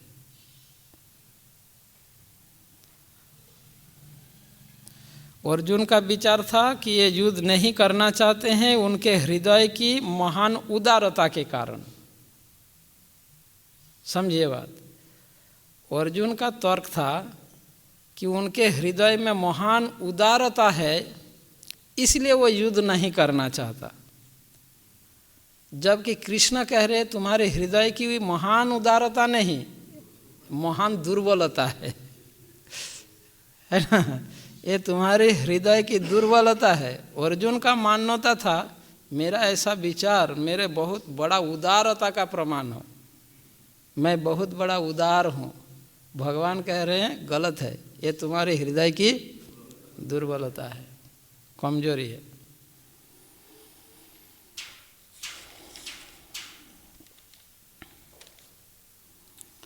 और अर्जुन अपने विचार को महान समझ रहा था, भगवान उनके विचार को क्षुद्रम हृदय दुर्बलम कहकर तुच्छ कहकर उसे त्याग देने के लिए कह रहे हैं।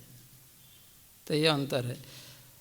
तो आपको ऐसा प्रश्न आएगा, भगवान इस अध्याय में अर्जुन के तर्क को किस प्रकार खंडन कर रहे हैं? ये सभी मैं बताते जा रहा हूँ, आपको नोट करना है। बाद में मुझे मत पूछिएगा कि इस तर्क को कैसे खंडन कर रहे हैं, उस तर्क को कैसे खंडन कर रहे हैं। मैं सारे प्रश्नों का ही उत्तर बताते जा रहा हूँ। ये मत समझिए कि मैं लेक्चर कर रहा हूँ, मैं लेक्चर नहीं कर रहा हूँ। अगर लेक्चर करता तो एक श्लोक में मैं 4 घंटा बोलते जाता और हर शब्द में 2-4 करके उदाहरण, स्टोरी, कहानी बता देता। मैं लेक्चर नहीं कर रहा हूँ, मैं आप लोगों के भक्ति शास्त्री के जो प्रश्न आएगा उसी ढंग से ही मैं बताते जा रहा हूँ। भगवान उनके अर्जुन के तर्क जो दिया इसके पहले, उन तर्कों को खंडन कर रहे किस प्रकार से, हर तर्कों के विषय में मैं बताते जा रहा हूँ। तो आपको इस विषय को नोट करना है, ठीक है। नोट मतलब ऐसा नहीं कि खाता में नोट करना है, माथा में नोट करना है ना। खाता में नोट करके टेम्पोरारी होगा, अगर माथा में नोट करोगे वो परमानेंट रहेगा।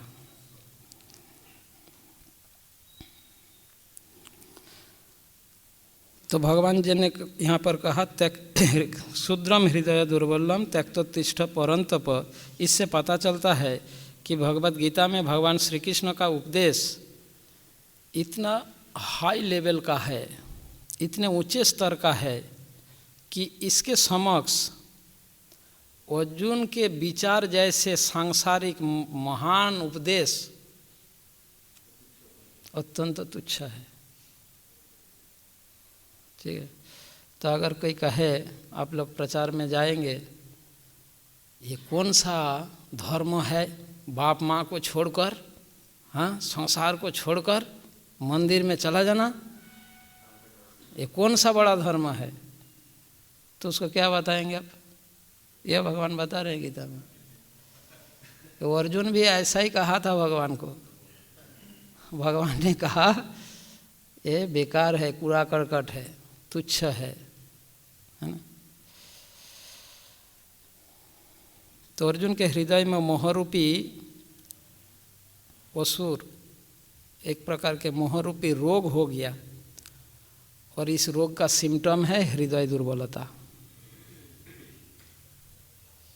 अर्जुन के हृदय में मोहरूपी रोग, बीमारी है ना, कोरोना आ गया, और इस कोरोना का लक्षण है हृदय दुर्बलता। अभी जो कोरोना है इसका लक्षण क्या है? तो अर्जुन को एक कोरोना आक्रमण हो गया, ये या कोरोना का सिम्टम है हृदय दुर्बलता, यह भगवान कह रहे। जब भगवान श्री कृष्ण ने देखा कि अर्जुन का मोहरूपी रोग अत्यंत गंभीर होते जा रहा है, तो भगवान ने सीरियसली इस बीमारी को दूर करने के लिए ये मोहरूपी कोरोना से उसको मुक्त करने के लिए भगवान ने क्या किया? ट्रीटमेंट शुरू किया, जिससे उनके हृदय दुर्बलता रूपी रोग दूर हो जाए, वो स्वस्थ हो जाए और युद्ध के लिए खड़ा हो जाए। इसीलिए यह भगवत गीता का उपदेश अर्जुन को भगवान सुना रहे हैं। तो मैंने अभी कहा था कि वास्तव में भगवत गीता की उपदेश का उद्देश्य है मोह से मुक्त करना। तो शुरू में भी मोह ही दिख रहा है, अर्जुन मोह द्वारा ग्रसित हुआ, और गीता ज्ञान उपदेश सुनने के बाद अर्जुन ने क्या कहा? अर्जुन यह नहीं कहा मैं काम से मुक्त हो गया, क्रोध से मुक्त हो गया, लोभ से मुक्त हो गया, ऐसा कुछ नहीं कहा। अर्जुन ने कहा मोह से मुक्त हो गया। नष्ट मोह स्मृतिर्लब्धा, मेरा मोह नष्ट हो चुका है, हाँ, और मैं अपने स्मृति में आ गया। स्मृति मतलब मेमोरी। जब किसी इलेक्ट्रॉनिक मशीन का, जैसे फ़ोन, कंप्यूटर, लैपटॉप आदि, जब क्या बोलते हैं हार्ड डिस्क में मेमोरी होता है ना, मेमोरी कार्ड, अगर मेमोरी लैप्स हो जाता है, कोरप्ट हो जाता है, तो कोई फोल्डर ओपन नहीं होता है ना, कोई भी फोल्डर ओपन नहीं होगा, कुछ काम नहीं करेगा, हैंग हो जाता है। अब अर्जुन कह रहे हैं अब आपसे सुनने के बाद मैं अपना मेमोरी वापस आ गया, मेरा फिर से डाउनलोड हो गया उसका मेमोरी कार्ड, फिर से सारे डाटा आ गया अभी। नष्ट मोह, मोह नष्ट हो गया और मेमोरी फिर से आ गया, स्मृति लब्धा तत्प्रसादात, आपके कृपा से मैं अपने पुनः स्मृति में मैं आ गया। तत्प्रसादात मयाच्युत स्थितोऽस्मि, मैं अपने पोजीशन में आ गया। स्थितोऽस्मि, मुझे जहाँ होना चाहिए, जिस स्थिति में, जिस पोजीशन में होना चाहिए, उस पोजीशन में मैं आ गया। स्थितोऽस्मि गत संदेह, सारे संशय मिट गया, दूर हो गया। करिष्ये वचनम तव, अब आप जो कहोगे मैं वही करूँगा, है ना। यही कहा। तो अर्जुन ने यह नहीं कहा मैं काम से, क्रोध से, लोभ से मुक्त हो गया। तो इससे स्पष्ट है गीता का उपदेश का उद्देश्य मोह से मुक्त करना। जब व्यक्ति मोह से मुक्त हो जाता है तो काम, क्रोध, लोभ आदि से आसानी से मुक्त हो जाएगा, यह इसका तात्पर्य है। परंतु जो व्यक्ति जब तक मोह में फंसे रहेंगे तब तक वो प्रयास करके भी इन सभी से मुक्त नहीं हो पाएंगे। यही भगवान का कहना का तात्पर्य यह है। ठीक है, अब नेक्स्ट श्लोक।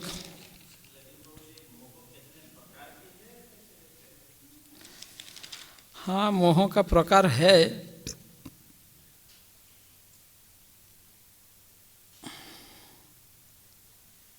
मोह का भी प्रकार है, 4 प्रकार के मोह हैं। अभी वो चर्चा यहाँ ज़रूरत नहीं है, बाद में यह संदर्भ जब आएगा तब करेंगे।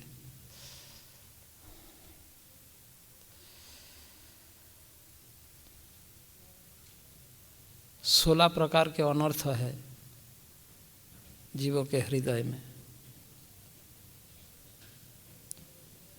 जिसको 4 भाग में डिवाइड किया गया है। स्वरूप भ्रम, असतृष्णा, अपराध प्रवृत्ति और हृदय दुर्बलता। ये 4 प्रकार में से प्रत्येक प्रकार का 4-4 करके भाग है।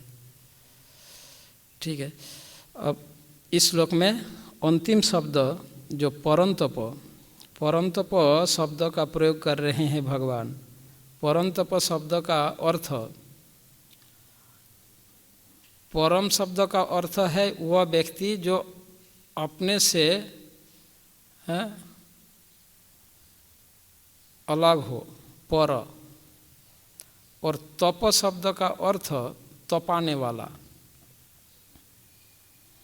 शत्रुओं को तपाने वाला।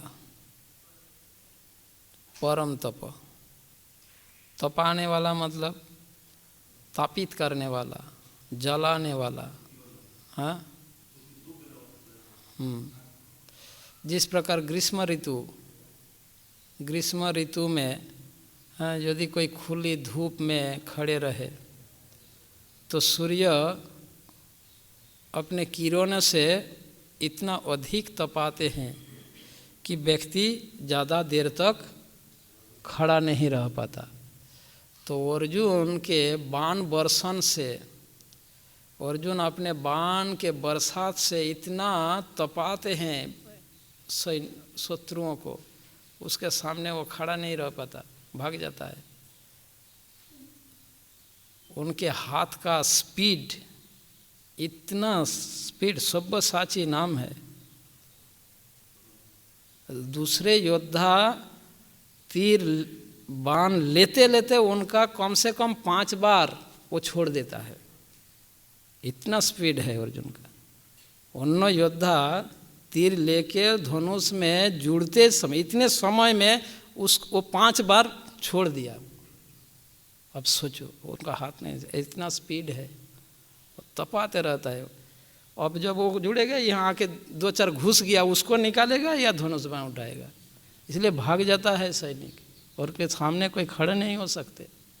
इसलिए भगवान कह रहे परम तप, यानी तपाने वाला, शत्रुओं को जैसे सूर्य किरणों से, धूप से व्यक्ति को जब तपाते हैं तो वो थोड़ी समय में भाग जाता है धूप से, छाया की ओर ढूंढने लगता है कहाँ छाया है। ऐसा ही अर्जुन के सामने कोई खड़ा नहीं हो पाते। युद्ध भूमि में अर्जुन जब शत्रु पर आक्रमण करता है, शत्रु का साहस नहीं होता उसके सामने खड़े रहे। और परम तप शब्द का दूसरा अर्थ भी है।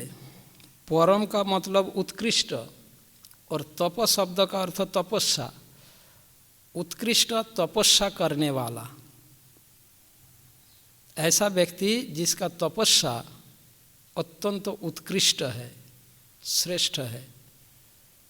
परम मतलब श्रेष्ठ या उत्कृष्ट, और तप मतलब तपस्या, श्रेष्ठ तपस्या करने वाला।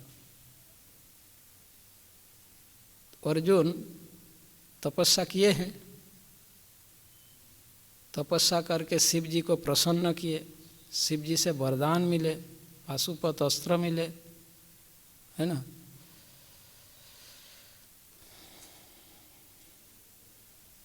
अर्जुन ऐसे तपस्या किए थे कि मुनि ऋषि भी आश्चर्यचकित हो गए थे उनके तपस्या, जो वर्षों से तपस्या में व्रती है। ऐसे मुनि ऋषियों भी आश्चर्यान्वित हो गए अर्जुन के तपस्या को देखकर, वनवास काल में जब अर्जुन तपस्या किए थे। ध्रुव महाराज की जैसे तपस्या किए थे, कठोर तपस्या, द्वापर युग के होकर भी। ध्रुव महाराज तो सत्य युग के थे, जिसका युग धर्म ही तपस्या था, और अर्जुन द्वापर युग के व्यक्ति थे, फिर भी ऐसे कड़ी तपस्या की। 3 दिन में एक बार वृक्ष से गिरे हुए फल पत्ता खाते थे, ऐसे कठोर तपस्या किए, है ना।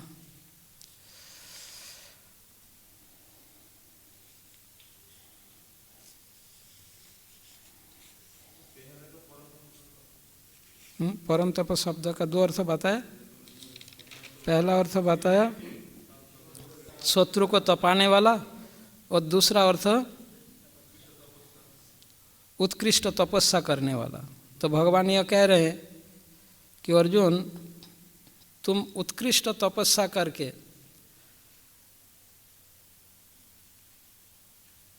ये सारे दिव्यास्त्र को प्राप्त किए हो, भगवान शिव जी तुम पर प्रसन्न हुए हैं, और तुम्हें यह युद्ध भूमि, युद्ध त्याग करना शोभा नहीं देता, यह भगवान कहना चाहते हैं परम तप कहकर। अर्जुन के तपस्या से प्रसन्न होकर यमराज, प्रत्येक देवी देवता सभी ने अपना अपना हथियार प्रदान किया। सारे देवी देवताओं, जितने प्रकार के दिव्यास्त्र है अर्जुन के पास, सारे दिव्यास्त्र थे। क्यों? उनके तपस्या से प्रसन्न हुए। ऐसा तो अर्जुन की जैसे तपस्या कौन किया? किसी ने नहीं किया।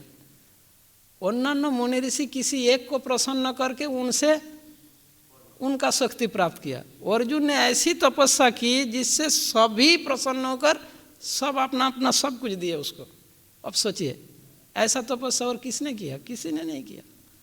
इसलिए भगवान कह रहे परम तप, उत्कृष्ट तपस्याकारी हो तुम। परम तप शब्द का यह अर्थ है कि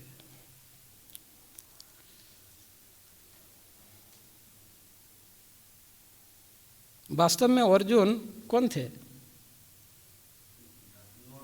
नर ऋषि थे ना, वही तो अर्जुन के रूप में आए।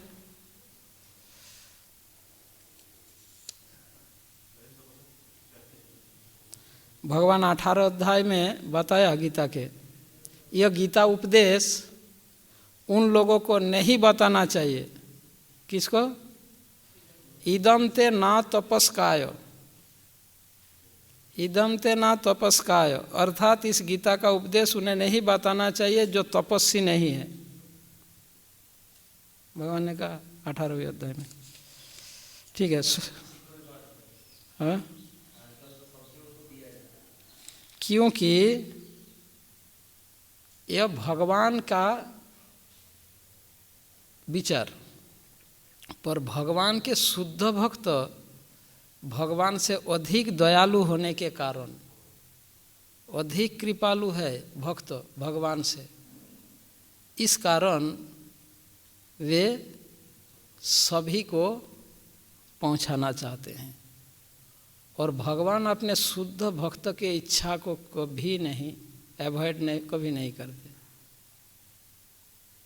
उनके शुद्ध भक्त जो चाहते हैं वो उनकी इच्छा को पूरा करते हैं।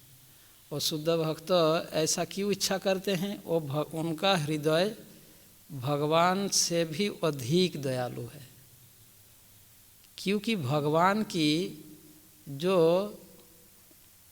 क्या बोलते हैं, उनका जो स्वरूप शक्ति भक्ति देवी वो भक्तों के हृदय में निवास करती है।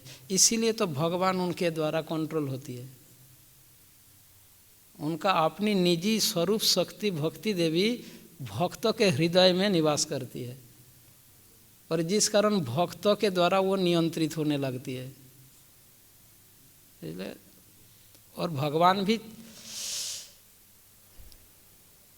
कृष्ण तो नहीं चाहते कि तपस्वी को, जो तपस्वी नहीं है उसको यह ज्ञान न दिया जाए, पर कृष्ण गौरांग महाप्रभु के रूप में आकर कहा, जारे देखो तारे कहो कृष्ण उपदेश, हमारा गाय गुरु हैया तारो ये देश। अब हम कलियुग में है तो हमारे इष्ट देव गौरांग महाप्रभु है, और उनकी इच्छा है जारे देखो तारे कहो। ठीक, हाँ, तो इसलिए यहाँ कोई दिक्कत नहीं है कि कृष्ण ने ऐसा कहा। हाँ, कृष्ण ने ऐसा कहा, पर चैतन्य महाप्रभु ने कहा जा रहे देखो तारे कहो, इसलिए हम जा रहे, जाके जिसको मिल रहे उसको ही दे रहे। ठीक है। श्लोक संख्या 4। अर्जुन उवाच कथम भीष्म अहम संख्ये द्रोणम च मधुसूदन ईशुभि प्रतियोत्सामि पूजार्हा वरिसूदन। अब इस श्लोक में अर्जुन प्रबल तर्क प्रस्तुत कर रहा है। हैं, अभी तो उसको और मतलब उनका सारे को पूरा खत्म कूड़ा करकट कह दिया ना, उनका सारे लॉजिक को आर्गुमेंट्स को कचड़ा बना दिया भगवान। जितना भी विचार दिया सारे विचार को खत्म कर दिया भगवान। तो इसीलिए अब प्रबल तर्क दे रहे हैं अर्जुन इस श्लोक में, पहले की तर्क से भी प्रबल तर्क।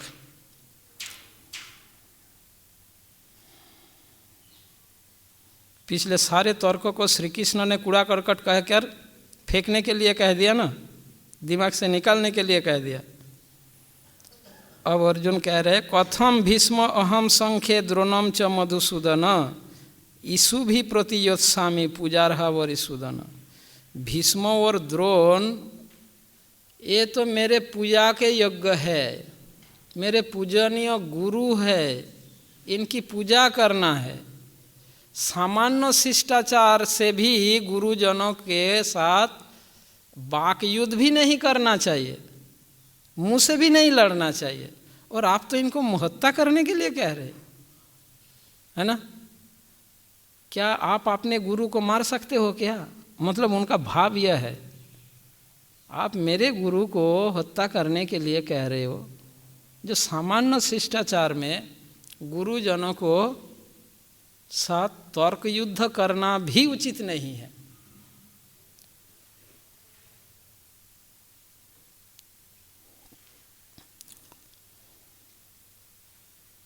गुरुजनों से तर्क करना उचित नहीं है, सामान्य शिष्टाचार के विरुद्ध है।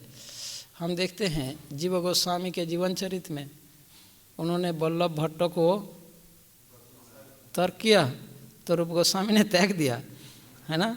ये शिष्टाचार उल्लंघन। तो जीव गोस्वामी वल्लभाचार्य की घटना, तो वास्तव में रूप गोस्वामी यह मानव समाज को शिक्षा प्रदान करने के लिए। एक और दिग्विजय पंडित आए थे ना, रूपचांद दिग्विजय पंडित, ऐसा।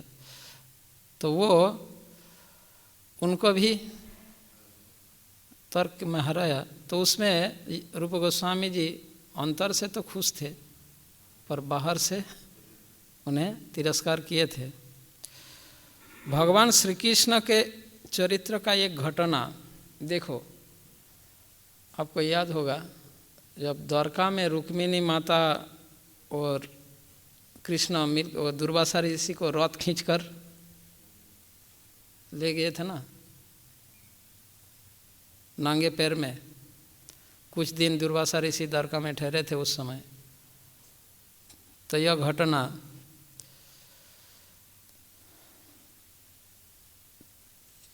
तो ऐसे स्थिति में भी भगवान कृष्ण दुर्वासा ऋषि की सेवा की या की,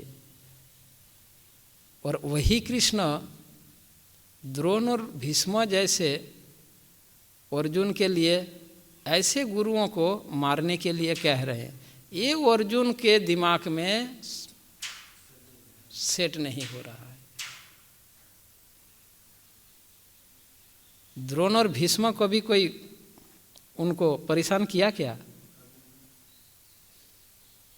दुर्वासा ऋषि इतना परेशान किया, फिर भी कृष्ण उनकी सेवा करने का ये कर रहे हैं। और यहाँ द्रोण और भीष्म जीवन भर स्नेह करते आया, और विशेष रूप से अर्जुन अत्यंत स्नेह के पात्र थे दोनों के, और ऐसे गुरु को मारने के लिए कह रहे हैं।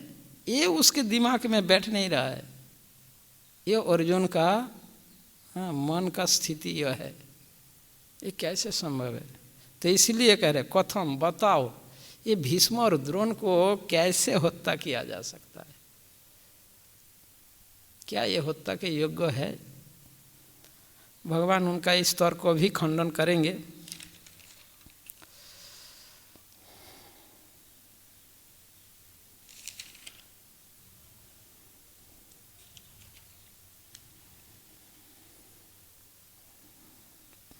दस मिनट टाइम है। इस श्लोक को अर्जुन का यहाँ पर जो तर्क है, अर्जुन ने कहा, हे शत्रुहंता, हे मधुसूदन, मैं युद्ध भूमि में किस तरह भीष्म तथा द्रोण जैसे पूजनीय व्यक्तियों पर उलटकर बाण चलाऊंगा। समाज में अर्जुन का विचार के अनुसार, अर्जुन के विचार के अनुसार इन व्यक्तियों को किसी भी दृष्टिकोण से हत्या के योग्य नहीं है। यह अर्जुन का विचार है। सामान्यतः शास्त्रों में यह कहा गया, समाज में 5 प्रकार के लोगों की सुरक्षा होना चाहिए।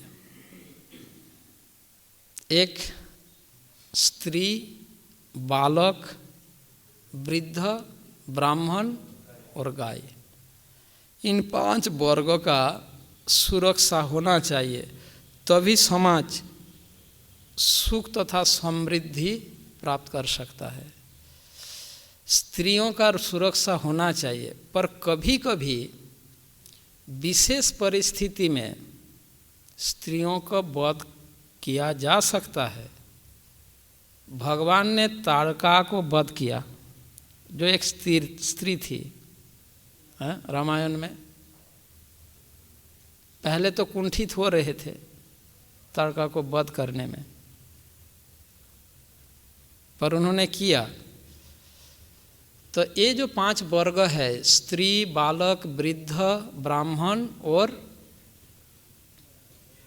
गाय, इनको सदैव सुरक्षा होना चाहिए। किसी व्यक्तिगत स्वार्थ के लिए, चाहे वो कितना ही अपराधी हो, ये 5 वर्ग के लोग, वो कितना ही अपराधी क्यों ना हो, व्यक्तिगत स्वार्थ के लिए इनका कभी हत्या नहीं करना चाहिए।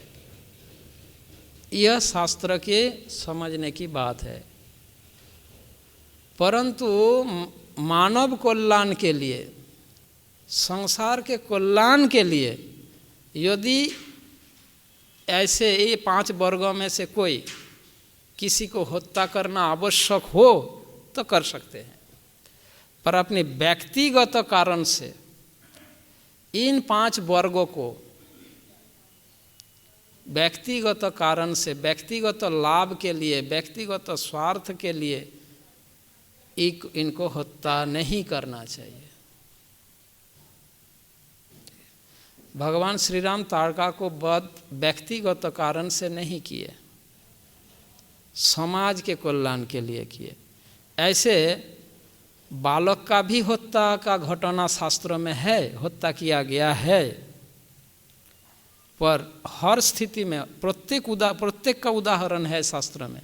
बालक का भी हत्या हुई है, वृद्ध का भी हत्या हुई है, ब्राह्मण की भी हत्या हुई है, गाय की भी हत्या हुई है, पर मानव कल्याण के लिए। व्यक्तिगत स्वार्थ या लाभ के लिए यह अलाउड नहीं है।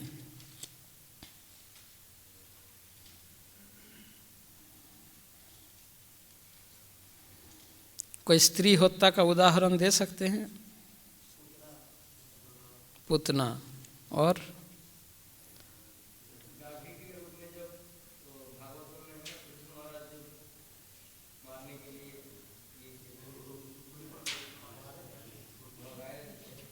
स्त्री हत्या का कोई और उदाहरण?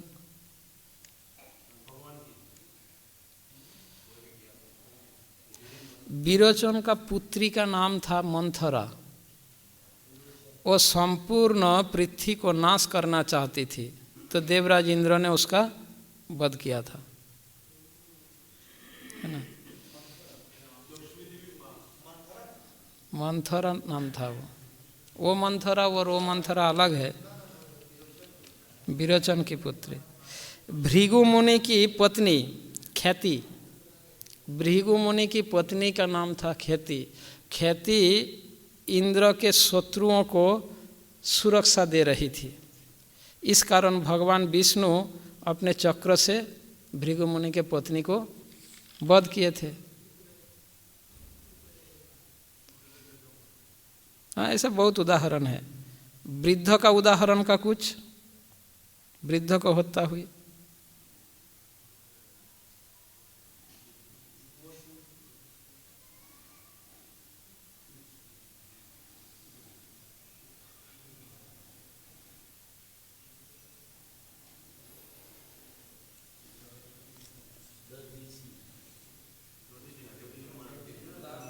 उन्होंने तो स्वयं दान, अपना शरीर दान दिया था। कुछ ऐसा उदाहरण हत्या किया गया है।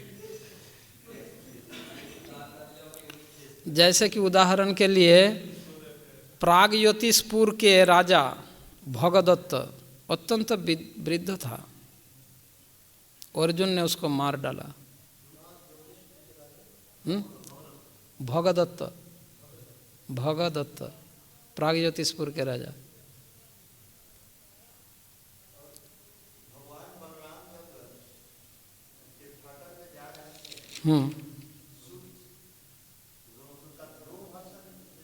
हाँ, रोमहर्षण को उनको मारा था।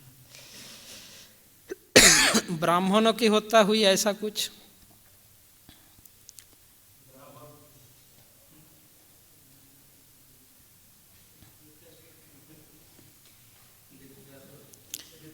अब एक बात, हाँ, वित्रासुर का, पर वो ब्राह्मण के रूप में तो नहीं थे। असुर के, यद्यपि वो ब्राह्मण थे, पर वो ब्राह्मण के रूप में नहीं थे। चरित्र से ब्राह्मण थे, पर ब्राह्मण के रूप में नहीं थे, है ना।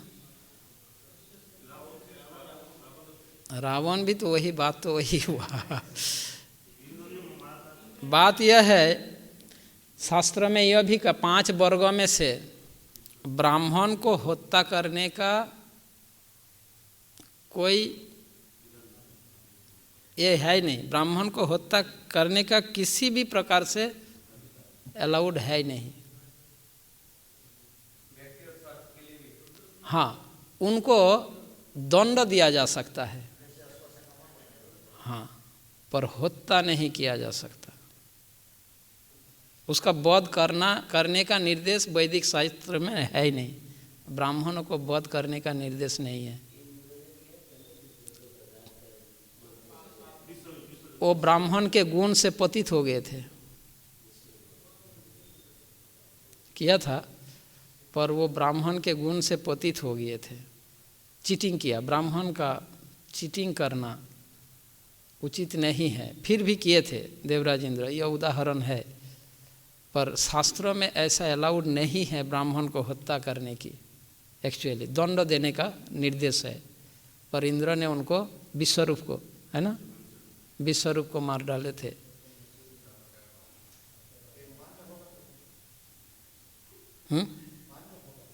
हाँ, मानना होगा, पर ऐसा कभी कभी विशेष सिचुएशन में ऐसे मान्यता होता है ना। यदि ब्राह्मण की वृत्ति को त्याग करके अन्य वृत्ति अवलंब करता है तो उसको वध कर सकते हैं। यदि हाँ ऐसा यमदग्नि, तो ऐसे शास्त्रों में ऐसे उदाहरण है। तो यहाँ पर अर्जुन का जो तर्क है, ये भीष्म द्रोण, उनके विचार में ये किसी भी हाल में वध के योग्य नहीं है। ये अर्जुन का तर्क है, भगवान इनके तर्क को खंडन करेंगे। ठीक है, अब इसकी चर्चा जो बाकी पाठ है इसको हम कल चर्चा करेंगे। कल क्लास है ना? परसों नहीं है, परसों एकादशी है। नहीं, मेरा तो दिक्कत नहीं है। आप लोग एकादशी में तो 1 बजे प्रसाद है, यदि आप लोग 1 घंटा भी बैठना चाहे मैं कर सकता हूँ।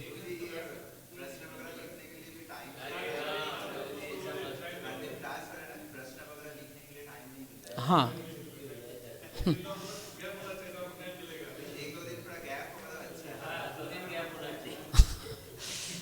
ठीक है। अच्छा, दशमी और एकादशी,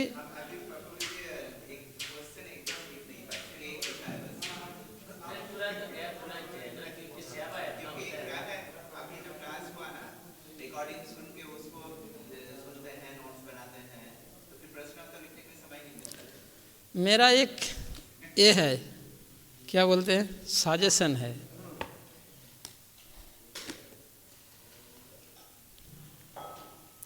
यदि आपको अच्छा लगे, ऑप्शनल है, यदि आप लोग, मुझे नहीं लगता आप लोग कैसे, सभी लोग अलग अलग सर्विस है, सेवा है, एक चक्कर है ना, और सर्विस का टाइम भी अलग अलग है। यही एक टाइम है जिस समय सभी आप एकत्रित हो सकते हैं, इसके अलावा दूसरा टाइम भी नहीं है। नहीं तो मैं ये सोच रहा था, यदि आप लोग, मैं आप लोगों के ये टेंशन है ना क्वेश्चन आंसर, इसको तो मैं 4 दिन में ख़त्म कर सकता हूँ। आपको बैठाऊंगा 4 दिन 2-2 घंटे करके सारे पॉइंट आउट कर दूंगा बस ये, और उसको उन पॉइंट्स को एक सेंटेंस एक्सप्लेन करना होगा, 2 सेंटेंस 1 सेंटेंस। इजीली आप क्वेश्चन, सारे क्वेश्चन का आंसर कर सकते हो, पर उसके लिए कंडीशन है एवरीडे आपको 2-2 क्लास करना होगा। पर ऐसा कोई सिचुएशन मुझे दिख नहीं रहा आप लोगों के लिए। नहीं तो ये टेंशन मैं 4 दिन में आप लोगों का ख़त्म कर सकता हूँ। 4 दिन बैठोगे 2-2 घंटा, सारे क्वेश्चन आंसर का सारे पूरा प्रॉब्लम ही ख़त्म, बैठा के मैं करवा दूंगा हर क्वेश्चन के। पर इसके लिए कंडीशन यह है कि आपको 2-2 टाइम क्लास करना होगा, सुनना होगा। हाँ हाँ, इसी क्लास में आपके पास टाइम कहाँ है? 2 क्लास का टाइम नहीं है। हाँ, प्रसाद के बाद आपके पास सेवा रहते हैं ना, टाइम कहाँ है? ज़्यादा से ज़्यादा हम एक सेकेंड, ज़्यादा से ज़्यादा हम इसका पीरियड 1 घंटा एक्सटेंड कर सकते हैं, प्रसाद के बाद आधा घंटा एक्सटेंड कर सकते हैं, तो भी नहीं हो पाएगा। नहीं, किसी एक के लिए होगा, दूसरों के लिए नहीं होगा। तो इसीलिए चलने दीजिए, आप टेंशन मत लीजिए। मैं आप लोगों को जितना हो सके हेल्प करूँगा, क्वेश्चन आंसर के लिए हेल्प कर दूँगा, आप टेंशन मत लीजिए, है ना।